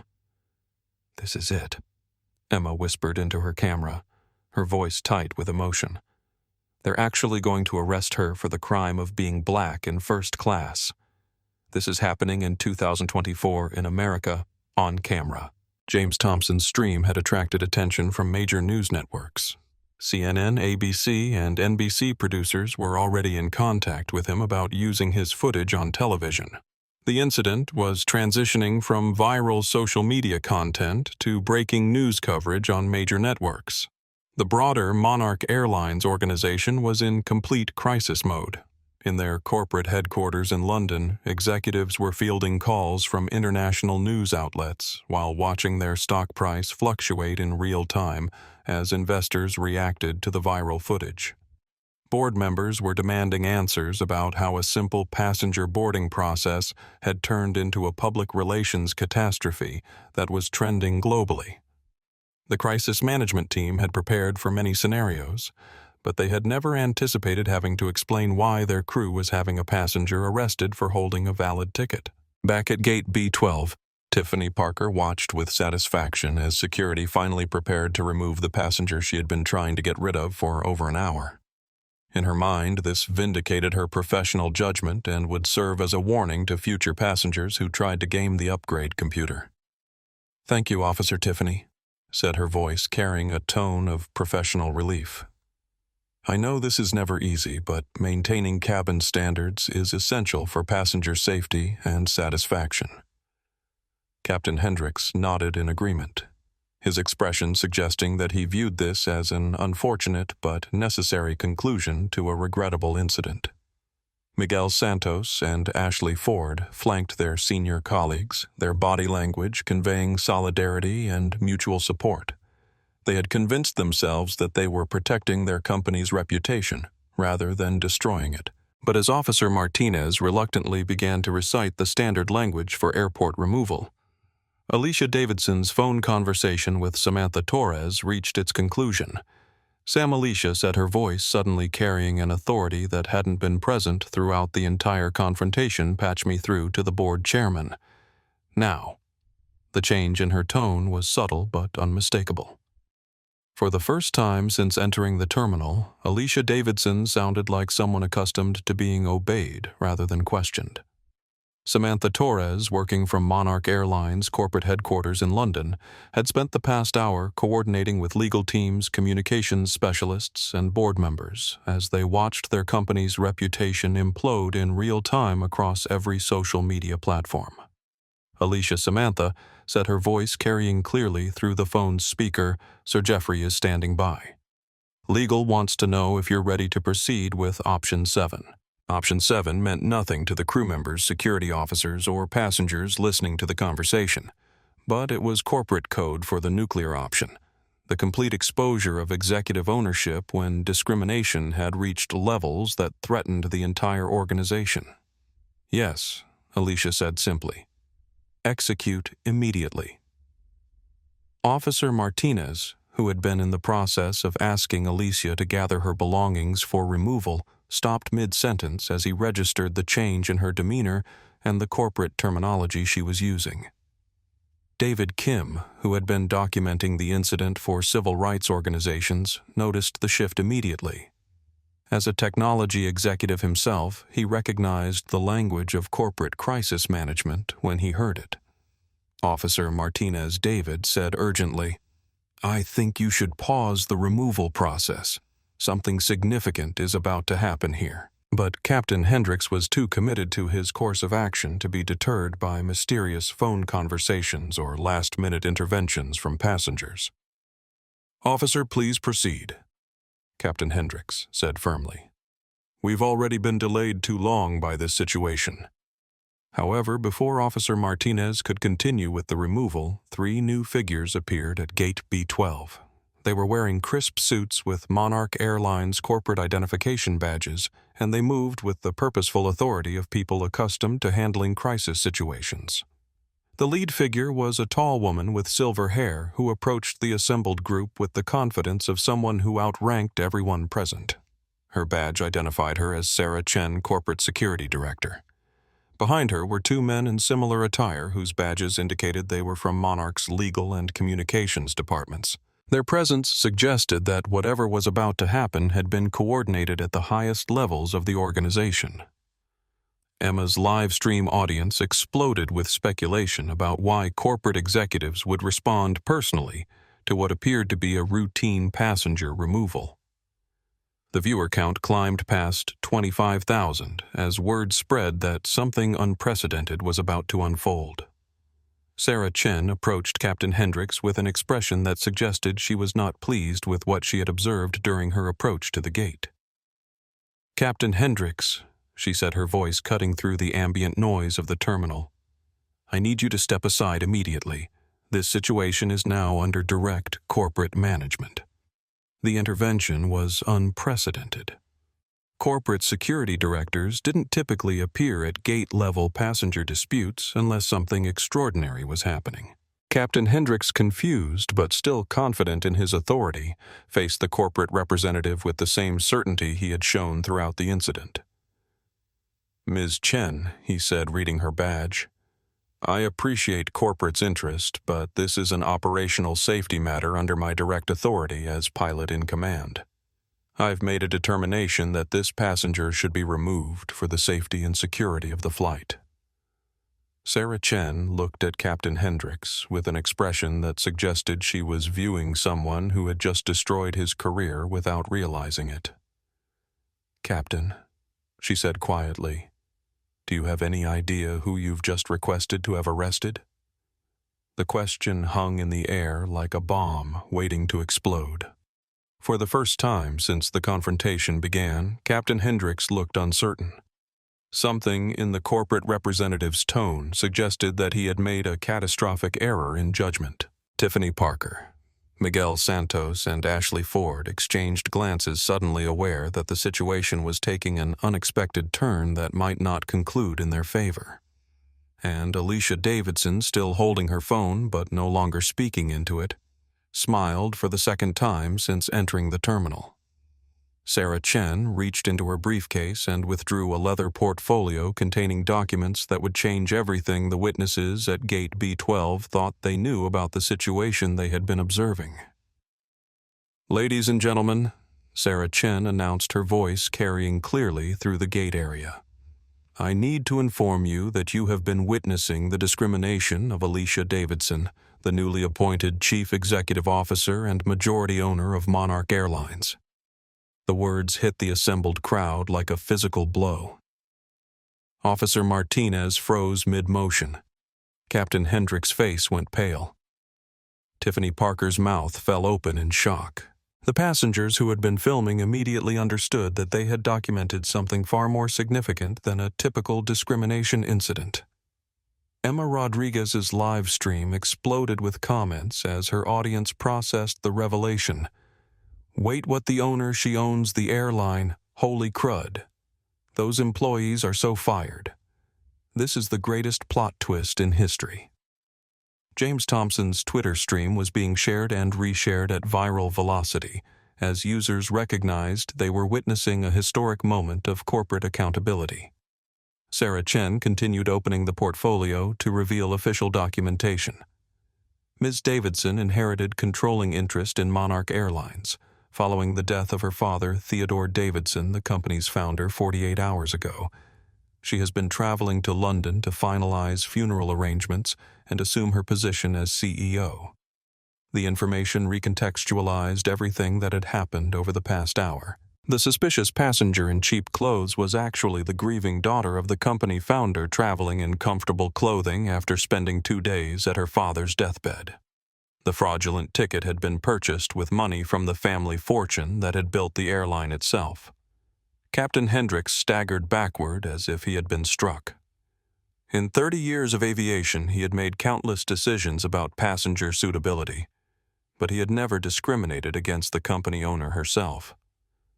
That's impossible," Tiffany Parker whispered, her voice barely audible. "Look at her clothes. Look at how she's dressed."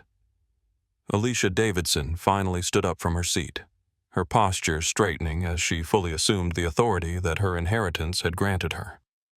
When she spoke, her voice carried the quiet power of someone who owned everything around her. "Ms. Parker," Alicia said, "would you like to explain to me why my employee just said that my appearance makes my ownership impossible?" The question was delivered with surgical precision.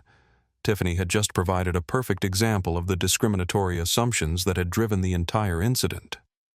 Officer Martinez stepped back from the removal process entirely, his professional instincts telling him that he was now dealing with a potential federal civil rights violation involving corporate executives.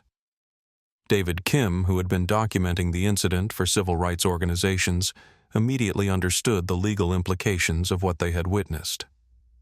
A company's own employees had discriminated against the company owner based solely on racial profiling and class assumptions. Miguel Santos and Ashley Ford stood frozen, their minds struggling to process the career-ending mistake they had just made. They had spent an hour mocking and humiliating the person who now controlled their employment, their benefits, their professional futures. Isabella Rose, still monitoring the situation from the airport bathroom where she had been hiding, watched her phone notifications explode as users discovered that she had been celebrating discrimination against one of America's youngest black female CEOs. Emma's live stream audience had grown to over 30,000 viewers as news of the revelation spread across social media platforms. The story was transitioning from viral content to major news coverage as journalists recognized the historic significance of the documentation. Sarah Chen approached Officer Martinez with additional documentation. "Officer, Ms. Davidson will not be pursuing criminal charges against your department, but she will be filing formal complaints against the airline employees who violated her civil rights." The legal protection offered to law enforcement was strategic. It ensured that security officers would provide accurate testimony about what they had witnessed, rather than attempting to cover up the incident to protect themselves. Captain Hendricks found his voice, though it came out as barely more than a croak. "Ms. Davidson, I had no idea. If I had known." Alicia turned to face him directly, her expression calm but steel hard. "Captain Hendricks, you had no idea about what exactly? That I was your boss. Because if you had known I was just another black passenger, your behavior would have been acceptable. The question exposed the fundamental flaw in any apology based on her identity rather than the wrongness of discrimination itself. Captain Hendricks had no answer that wouldn't confirm his racist assumptions. James Thompson's live stream had attracted the attention of major news networks who were now requesting exclusive interviews. The incident was becoming a landmark case study in corporate discrimination and accountability. Tiffany Parker, perhaps beginning to understand the magnitude of her career-ending mistake, attempted damage control. Ms. Davidson, I was simply following standard security protocols. We have to verify passenger credentials to prevent fraud. Alicia looked at Tiffany with an expression of cold amusement. Ms. Parker, which standard security protocol allows crew members to call passengers trash, loud enough for witnesses to hear the specific quote reference made? Tiffany realized that every word she had spoken during the incident had been heard and documented. There would be no plausible deniability about her motivations or behavior. Sarah Chen handed Officer Martinez a business card. Officer, our legal department will be in touch to provide formal witness statements. We appreciate your professional handling of this situation. The corporate protection extended to airport security was designed to ensure their cooperation in documenting the discrimination that had occurred. By treating law enforcement as allies rather than adversaries, Monarch's legal team was building an unassailable case against their own employees. Emma Rodriguez provided real-time commentary to her massive audience. I am literally witnessing corporate accountability happening in real time. The CEO is confronting the employees who discriminated against her. This is unprecedented. David Kim approached Alicia directly. Ms. Davidson, I've been documenting this incident for civil rights organizations. Your employees provided textbook examples of racial profiling and class discrimination. This footage will be valuable for legal proceedings. Alicia nodded graciously. Thank you, Mr. Kim. Your documentation has been essential for establishing the facts of what happened here. The exchange established Alicia as someone who valued accountability and transparency rather than corporate cover-ups. Her willingness to embrace documentation of discrimination against her own company demonstrated a commitment to reform that would define her leadership. Ashley Ford and Miguel Santos remained silent, understanding that anything they said would only provide additional evidence of their participation in discriminating against the company owner.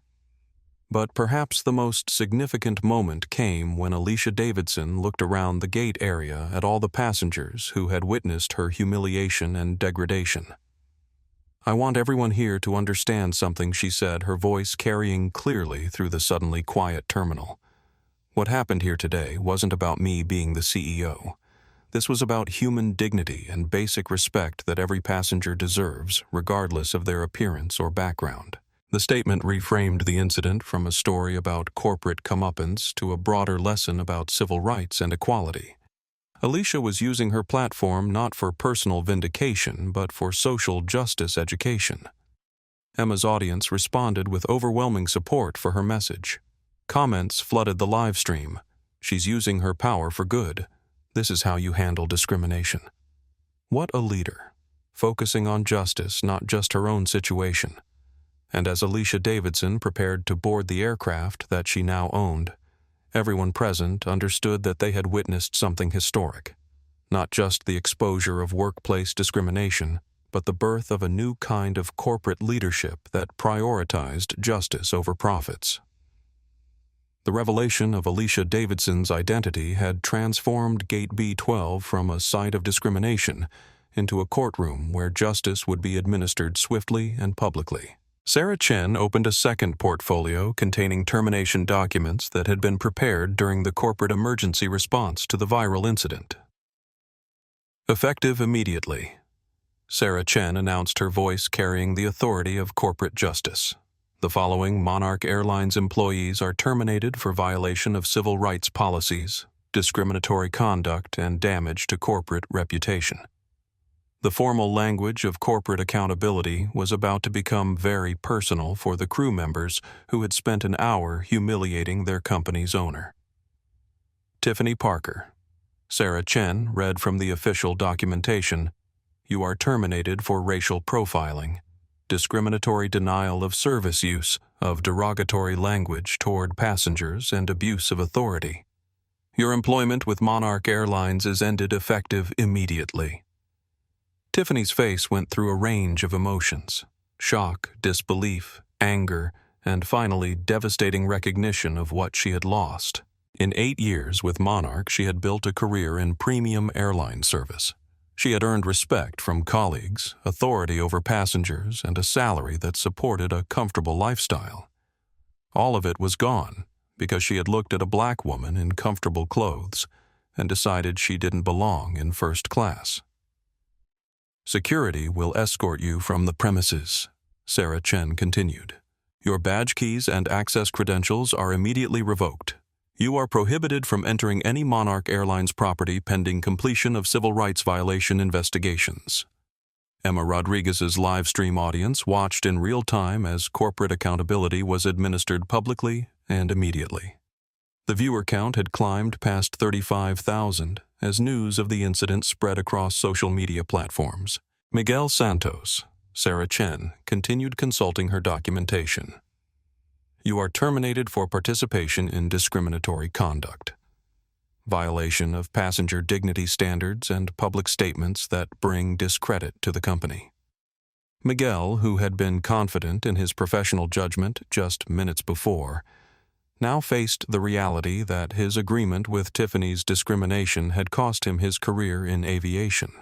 His statements about passenger profiles and cabin standards were now documented evidence of institutional bias.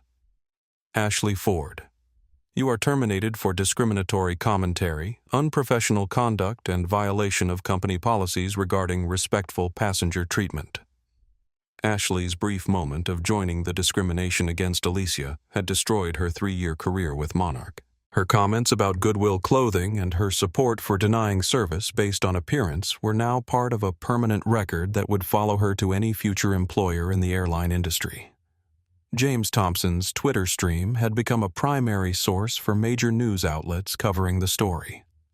His documentation was being shared by CNN, ABC, and NBC as they prepared breaking news coverage of the unprecedented corporate accountability.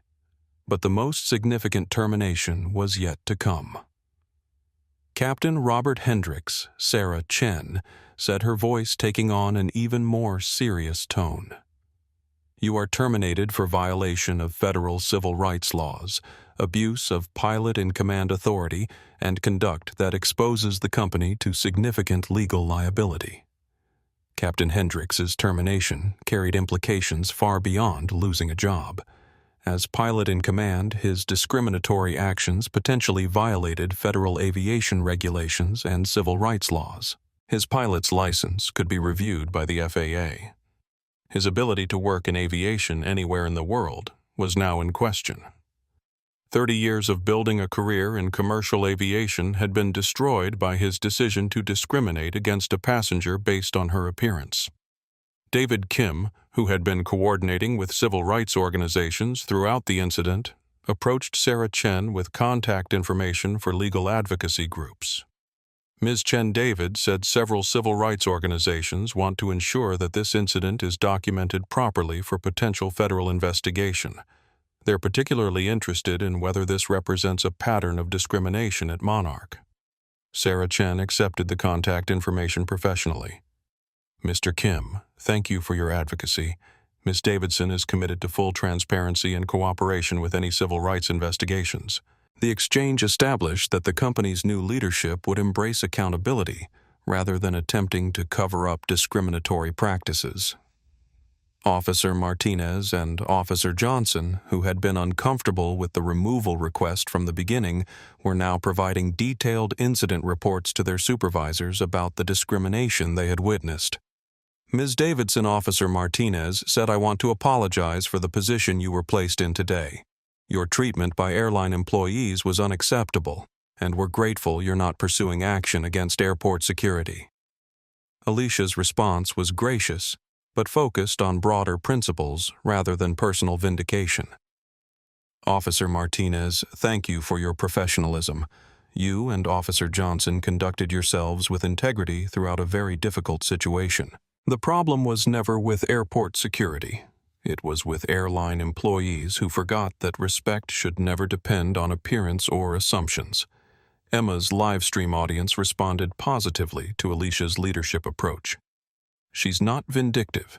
She's focused on justice. This is what real leadership looks like. She's building bridges, not burning them. Meanwhile, Sophia Martinez and Brad Wilson, the check-in agents who had started Alicia's humiliation at the Elite Services counter, were receiving termination calls from corporate headquarters. Sophia answered her phone to hear Sarah Chen's voice delivering the news that would end her 3-year career with Monarch. Sophia Martinez, you are terminated for discriminatory conduct at passenger check-in, use of derogatory language, and violation of passenger respect policies. Please surrender your access credentials to airport security immediately. Brad Wilson received a similar call. His employment ended for participating in discrimination and failing to provide appropriate customer service to passengers regardless of appearance. The swift termination of every employee who had participated in discriminating against Alicia sent a clear message that the company's new leadership would not tolerate bias or prejudice at any level.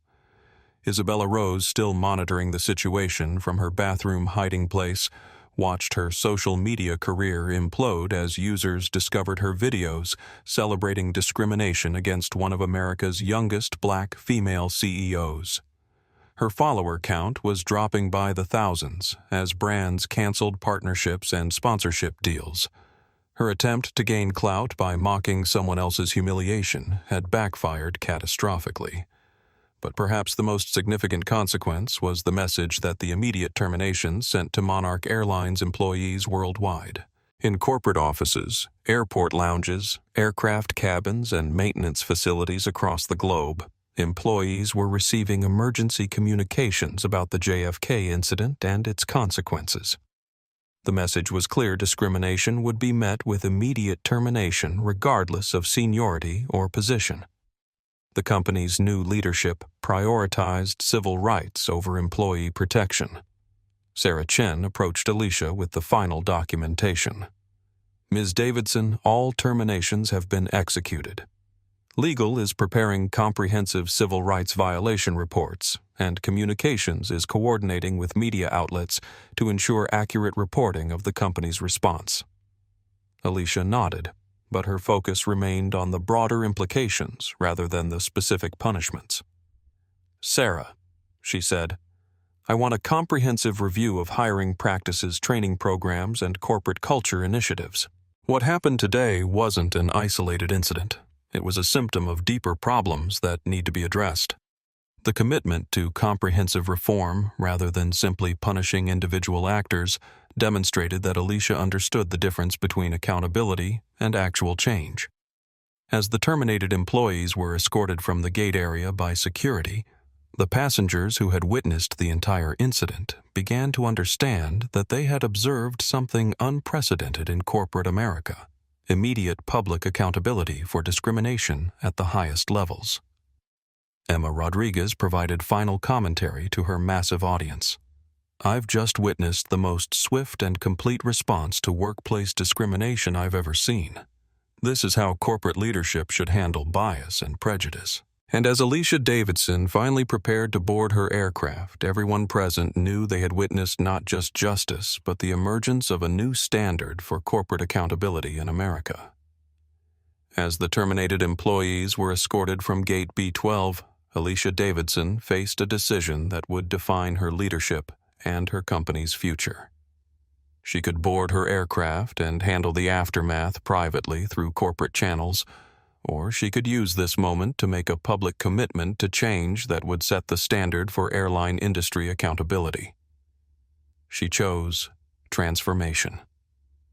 Ladies and gentlemen, Alicia announced, her voice carrying clearly through the gate area where dozens of passengers remained transfixed by what they had witnessed. Before I board this aircraft, I want to make a commitment to every person who has documented today's events. Emma Rodriguez immediately adjusted her live stream to capture Alicia's statement, understanding that whatever came next would likely be historic. Her audience had grown to over 40,000 viewers as news of the incident spread across multiple platforms. James Thompson's Twitter stream had attracted the attention of major news networks who were preparing to use his footage for breaking news coverage. The incident was transitioning from viral social media content to national news story. What happened here today, Alicia continued, was not an isolated incident. It was the result of corporate culture that prioritized exclusivity over equality, comfort over justice, and assumptions over dignity. David Kim, who had been coordinating with civil rights organizations throughout the incident, immediately recognized that Alicia was about to announce policy changes that could impact the entire airline industry. Effective immediately, Alicia said Monarch Airlines is implementing the Dignity Initiative, a comprehensive program designed to ensure that every passenger receives respectful treatment regardless of their appearance, background, or economic status. Sarah Chen handed Alicia a tablet containing the policy framework that had been developed during the corporate emergency response to the viral incident. The legal and communications teams had worked frantically to prepare comprehensive reforms that could be announced publicly. First, Alicia announced reading from the prepared statement, "We are eliminating all subjective passenger suitability assessments. Valid documentation will be the only criteria for boarding, regardless of how passengers choose to dress or present themselves." The policy change addressed the core issue that had led to Alicia's discrimination: the airline industry's reliance on appearance-based profiling disguised as security or quality control measures. Second, we are implementing mandatory bias recognition and civil rights training for every Monarch employee, from baggage handlers to pilots. This training will be conducted by external civil rights organizations and will include real-world scenarios and accountability measures. Emma's live stream audience responded positively to the comprehensive nature of the reforms. This is how you turn tragedy into change. Real policy changes, not just PR statements. Other airlines need to follow this example. Third, Alicia continued, we are establishing an independent passenger advocacy office that will investigate discrimination complaints and have direct authority to address bias incidents without corporate interference. The creation of an independent oversight mechanism demonstrated Alicia's commitment to accountability that couldn't be controlled or manipulated by company executives who might prioritize reputation management over justice. Fourth, we are implementing financial accountability measures. Any employee found guilty of discrimination will forfeit their pension benefits and face personal legal liability for civil rights violations. The financial consequences ensured that discrimination would carry personal costs that extended far beyond temporary suspension or retraining programs. James Thompson's audience was sharing clips of Alicia's announcement across multiple platforms, creating a viral moment of corporate accountability that was being praised by civil rights organizations and policy experts. Finally, Alicia announced, we are making these reforms open source. Any airline, hotel, transportation company, or hospitality business can access our training materials, policy frameworks, and implementation guides free of charge. The decision to share reform strategies rather than keeping them proprietary demonstrated that Alicia's primary goal was industry transformation rather than competitive advantage. David Kim approached Alicia as she concluded her announcement. Ms. Davidson's civil rights organizations are calling this the most comprehensive corporate response to discrimination they've seen in decades. Are you prepared for other companies to be measured against this standard? Alicia's response was immediate and confident. Mr. Kim, I hope every company will be measured against these standards. My father built this airline to connect people and cultures. Discrimination does the opposite. It divides and excludes. We're committed to being part of the solution. Officer Martinez, who had handled the security response professionally throughout the incident, stepped forward to offer additional support. Ms. Davidson, if you need law enforcement testimony for any federal investigations or policy development. Officer Johnson and I are prepared to provide detailed accounts of what we witnessed here today. The offer of law enforcement cooperation demonstrated that Alicia's handling of the incident had earned respect from professional security personnel who understood the difference between legitimate safety concerns and discriminatory profiling. Sarah Chen approached with information about media response to the announcement. Alicia, we're receiving interview requests from CNN, ABC, NBC, CBS, and international outlets. The story is trending globally, and policy experts are calling your announcement a watershed moment for corporate accountability. But perhaps the most significant response came from the passengers who had witnessed the entire incident. As Alicia finally prepared to board her aircraft, they began applauding, not the performative applause of corporate events, but the genuine appreciation of people who had seen justice administered and change promised. Emma Rodriguez provided final commentary to her massive audience. I came here today to film luxury travel content. Instead, I documented the birth of a new standard for corporate accountability. This is how leaders should respond to discrimination, with immediate action, comprehensive reform, and transparent commitment to change. Isabella Rose, whose discriminatory videos had destroyed her social media career, posted a final apology video that received minimal engagement. Her attempt to capitalize on someone else's humiliation had ended her influencer career permanently.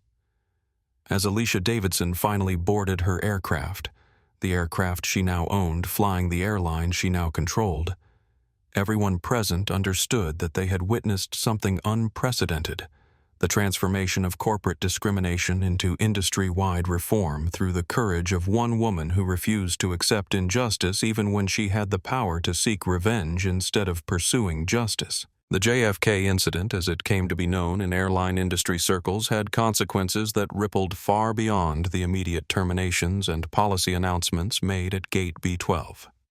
6 months after Alicia Davidson's public humiliation became a catalyst for corporate transformation, the effects were being felt throughout the transportation industry and beyond. Tiffany Parker discovered that employment in the airline industry had become impossible for her. The viral footage of her discriminating against the company owner had made her unemployable at every major carrier. Background checks revealed her role in one of the most documented cases of workplace racism in recent history. She eventually found work at a suburban department store in Ohio where she earned less than half her previous salary and faced recognition from customers who remembered her from the viral videos. Her 8 years of building a career in premium airline service had been erased by 1 hour of discriminatory behavior. Captain Robert Hendricks faced even more severe consequences. The Federal Aviation Administration launched a formal investigation into his conduct, questioning whether his discriminatory actions represented a pattern that could affect flight safety.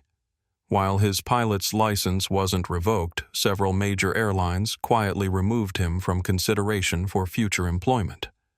He eventually took a position as a logistics coordinator for a cargo transport company, tracking trucks from a windowless office in Arizona. Every time an aircraft flew overhead, he was reminded of the career he had destroyed through his own prejudice and poor judgment. Miguel Santos and Ashley Ford both struggled to find employment in customer service roles. The viral documentation of their participation in discrimination had created a permanent record that employers could easily discover during background checks. Both eventually found work in industries where customer interaction was minimal and their past behavior was less likely to be recognized. Isabella Rose's influencer career never recovered from her celebration of discrimination against one of America's youngest black female CEOs. Her follower count dropped from 200,000 to fewer than 15,000, and brand partnerships disappeared entirely. She was forced to sell her luxury apartment and take a conventional job, learning too late that internet fame built on mocking others' humiliation was inherently unstable. But perhaps the most significant long-term consequence was the industry-wide change that Alicia Davidson's reforms had inspired.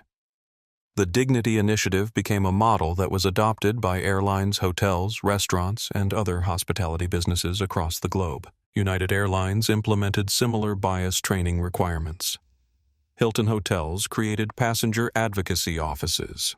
Even luxury brands began reviewing their customer service protocols to ensure that assumptions about appearance didn't lead to discriminatory treatment. The federal government took notice as well. The Department of Transportation launched an industry-wide review of airline passenger treatment policies, using Monarch's reforms as a baseline for regulatory requirements. Congress held hearings on discrimination in transportation that featured testimony from passengers who had documented bias incidents across multiple carriers. Civil rights organizations used the JFK incident as a template for corporate accountability campaigns. The immediate public response to discrimination became the standard against which other companies' crisis management was measured. David Kim, who had documented the incident and coordinated with civil rights groups, was invited to speak at corporate diversity conferences about the power of witness testimony and social media documentation in fighting discrimination. His live streams from Gate B12 became case study material in business schools and civil rights law programs. Emma Rodriguez leveraged her documentation of the incident into a new career as a civil rights travel blogger. Her authentic reporting and commitment to justice attracted a larger, more engaged audience than her previous luxury content ever had. She became a voice for accountability in the travel industry. Officer Martinez and Officer Johnson received commendations from their department for their professional handling of a discrimination incident.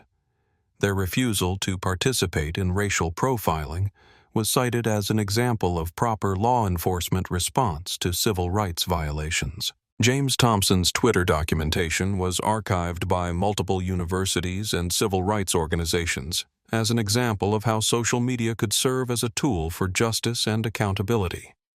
His footage was used in documentaries and educational programs about modern civil rights activism. The gate area at JFK where the incident occurred was eventually renamed the Theodore Davidson Memorial Gate in honor of Alicia's father and the values he had tried to instill in his company.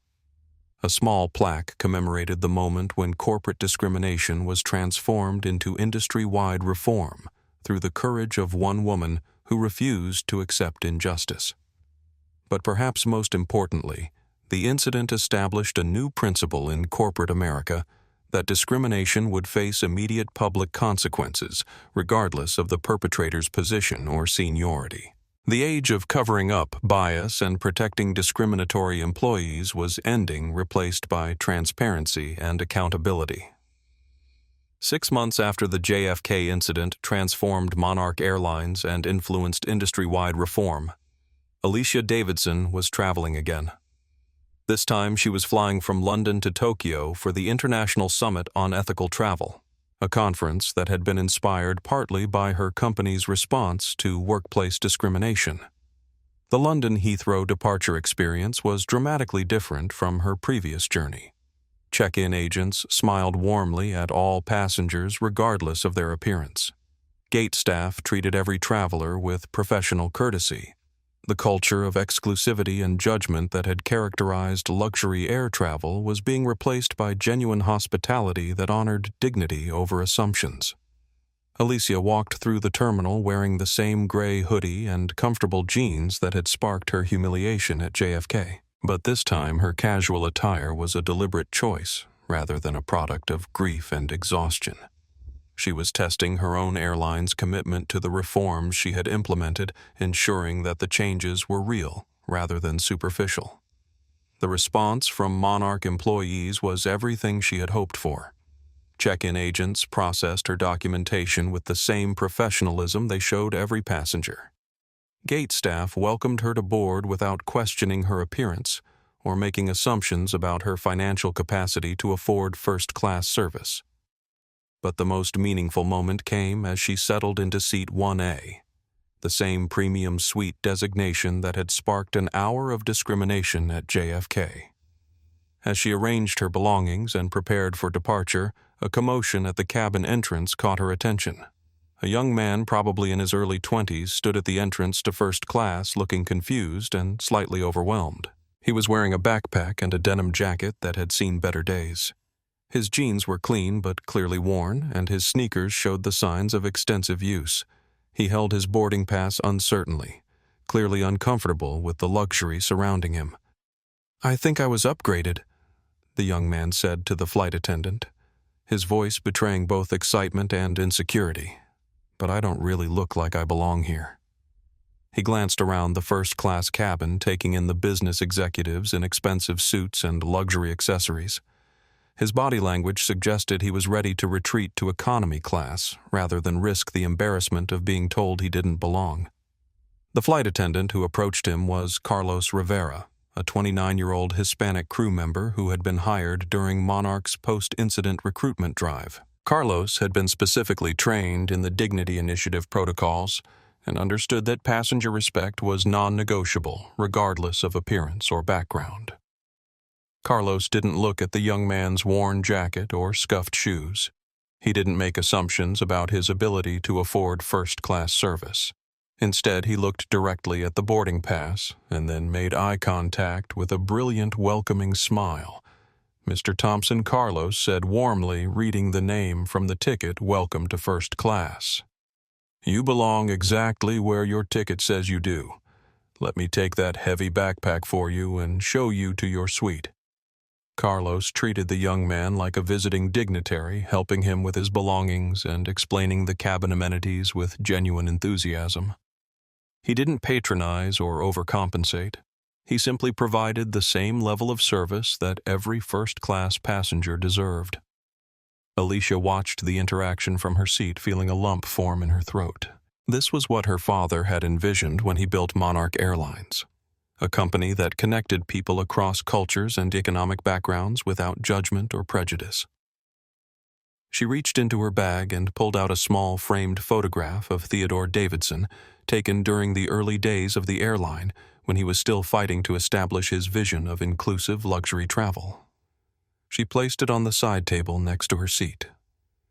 "We did it, Dad." She thought, her eyes misting slightly as she watched Carlos continue to provide exceptional service to every passenger regardless of their appearance or background. "We cleaned house and rebuilt the foundation." The young passenger, whose name was apparently David Thompson, was now settled comfortably in his first-class suite. He looked around with wonder and gratitude, understanding that he was experiencing something special, not just because of the luxury amenities, but because of the respect and dignity with which he had been treated. As the aircraft pushed back from the gate and prepared for takeoff, Alicia reflected on the journey that had brought her to this moment. 6 months earlier, she had been a grieving daughter, wearing the same clothes, facing discrimination and humiliation from employees of her own company. Today, she was witnessing the fulfillment of reforms that had transformed not just Monarch Airlines, but the entire hospitality industry. The engines roared to life with the sound of freedom, connection, and possibility. As the aircraft lifted off, carrying passengers of all backgrounds who were being treated with equal dignity and respect, Alicia understood that her father's legacy was finally being fulfilled. She pulled her hood up, curled her legs onto the seat, and closed her eyes for the first time in months, without carrying the weight of injustice or the burden of reform. The peace she had been searching for since her father's death was finally within reach. The aircraft climbed through the clouds, carrying its diverse passengers toward their destinations. But more importantly, it carried the promise that air travel could be both luxurious and inclusive, that dignity didn't depend on designer labels, and that respect was a right rather than a privilege. Alicia Davidson had changed the world one hoodie at a time, proving that true class isn't about what you wear. It's about how you treat people who can do nothing for you. The crew who had once laughed at her appearance had learned the hardest lesson of all: when you judge someone by their appearance, you usually end up revealing the ugliness of your own character. And that is how Alicia Davidson transformed an industry and redefined corporate accountability through quiet dignity and unwavering principle. She showed us that true leadership isn't about seeking revenge. It's about creating change that ensures others won't face the same injustice. The crew of Flight 802 thought they were humiliating a nobody in cheap clothes. Instead, they ended up crowning a queen who would use her power to protect everyone who came after her. They learned that when you treat people as less than human, you reveal everything about your own character and nothing about theirs. Alicia's story reminds us that the person you dismiss today might be the person you answer to tomorrow. More importantly, it shows us that every person deserves respect, regardless of their appearance, background, or the size of their bank account. Dignity isn't earned through designer clothes or expensive accessories. It's a birthright that belongs to every human being. If this story moved you, if you cheered for justice and felt the power of accountability, please hit that like button and subscribe to our channel. Share this story with someone who needs to hear it, because change only happens when we refuse to stay silent in the face of injustice. We upload powerful stories like this every single week that will inspire you, make you think, and remind you that good always triumphs over evil. So make sure you hit that notification bell so you never miss when we drop new content. Next week, we have an incredible story about a homeless veteran who walks into a luxury restaurant only to reveal he's the owner's father. The staff's reaction will blow your mind, and the ending will have you in tears. If you enjoyed this story, you'll also love our video about the janitor who was mocked by executives until they discovered he was the company's new owner. And don't miss our story about the teacher who was fired for standing up to bullying, only to return as the school district's new superintendent. The links to both of those amazing stories are in the description below. Until then, treat each other with kindness, stand up for what's right, and never forget that true class comes from character, not clothing. Remember, you never know who you're talking to, so treat everyone with the respect they deserve. Thanks for watching, and we'll see you in the next story.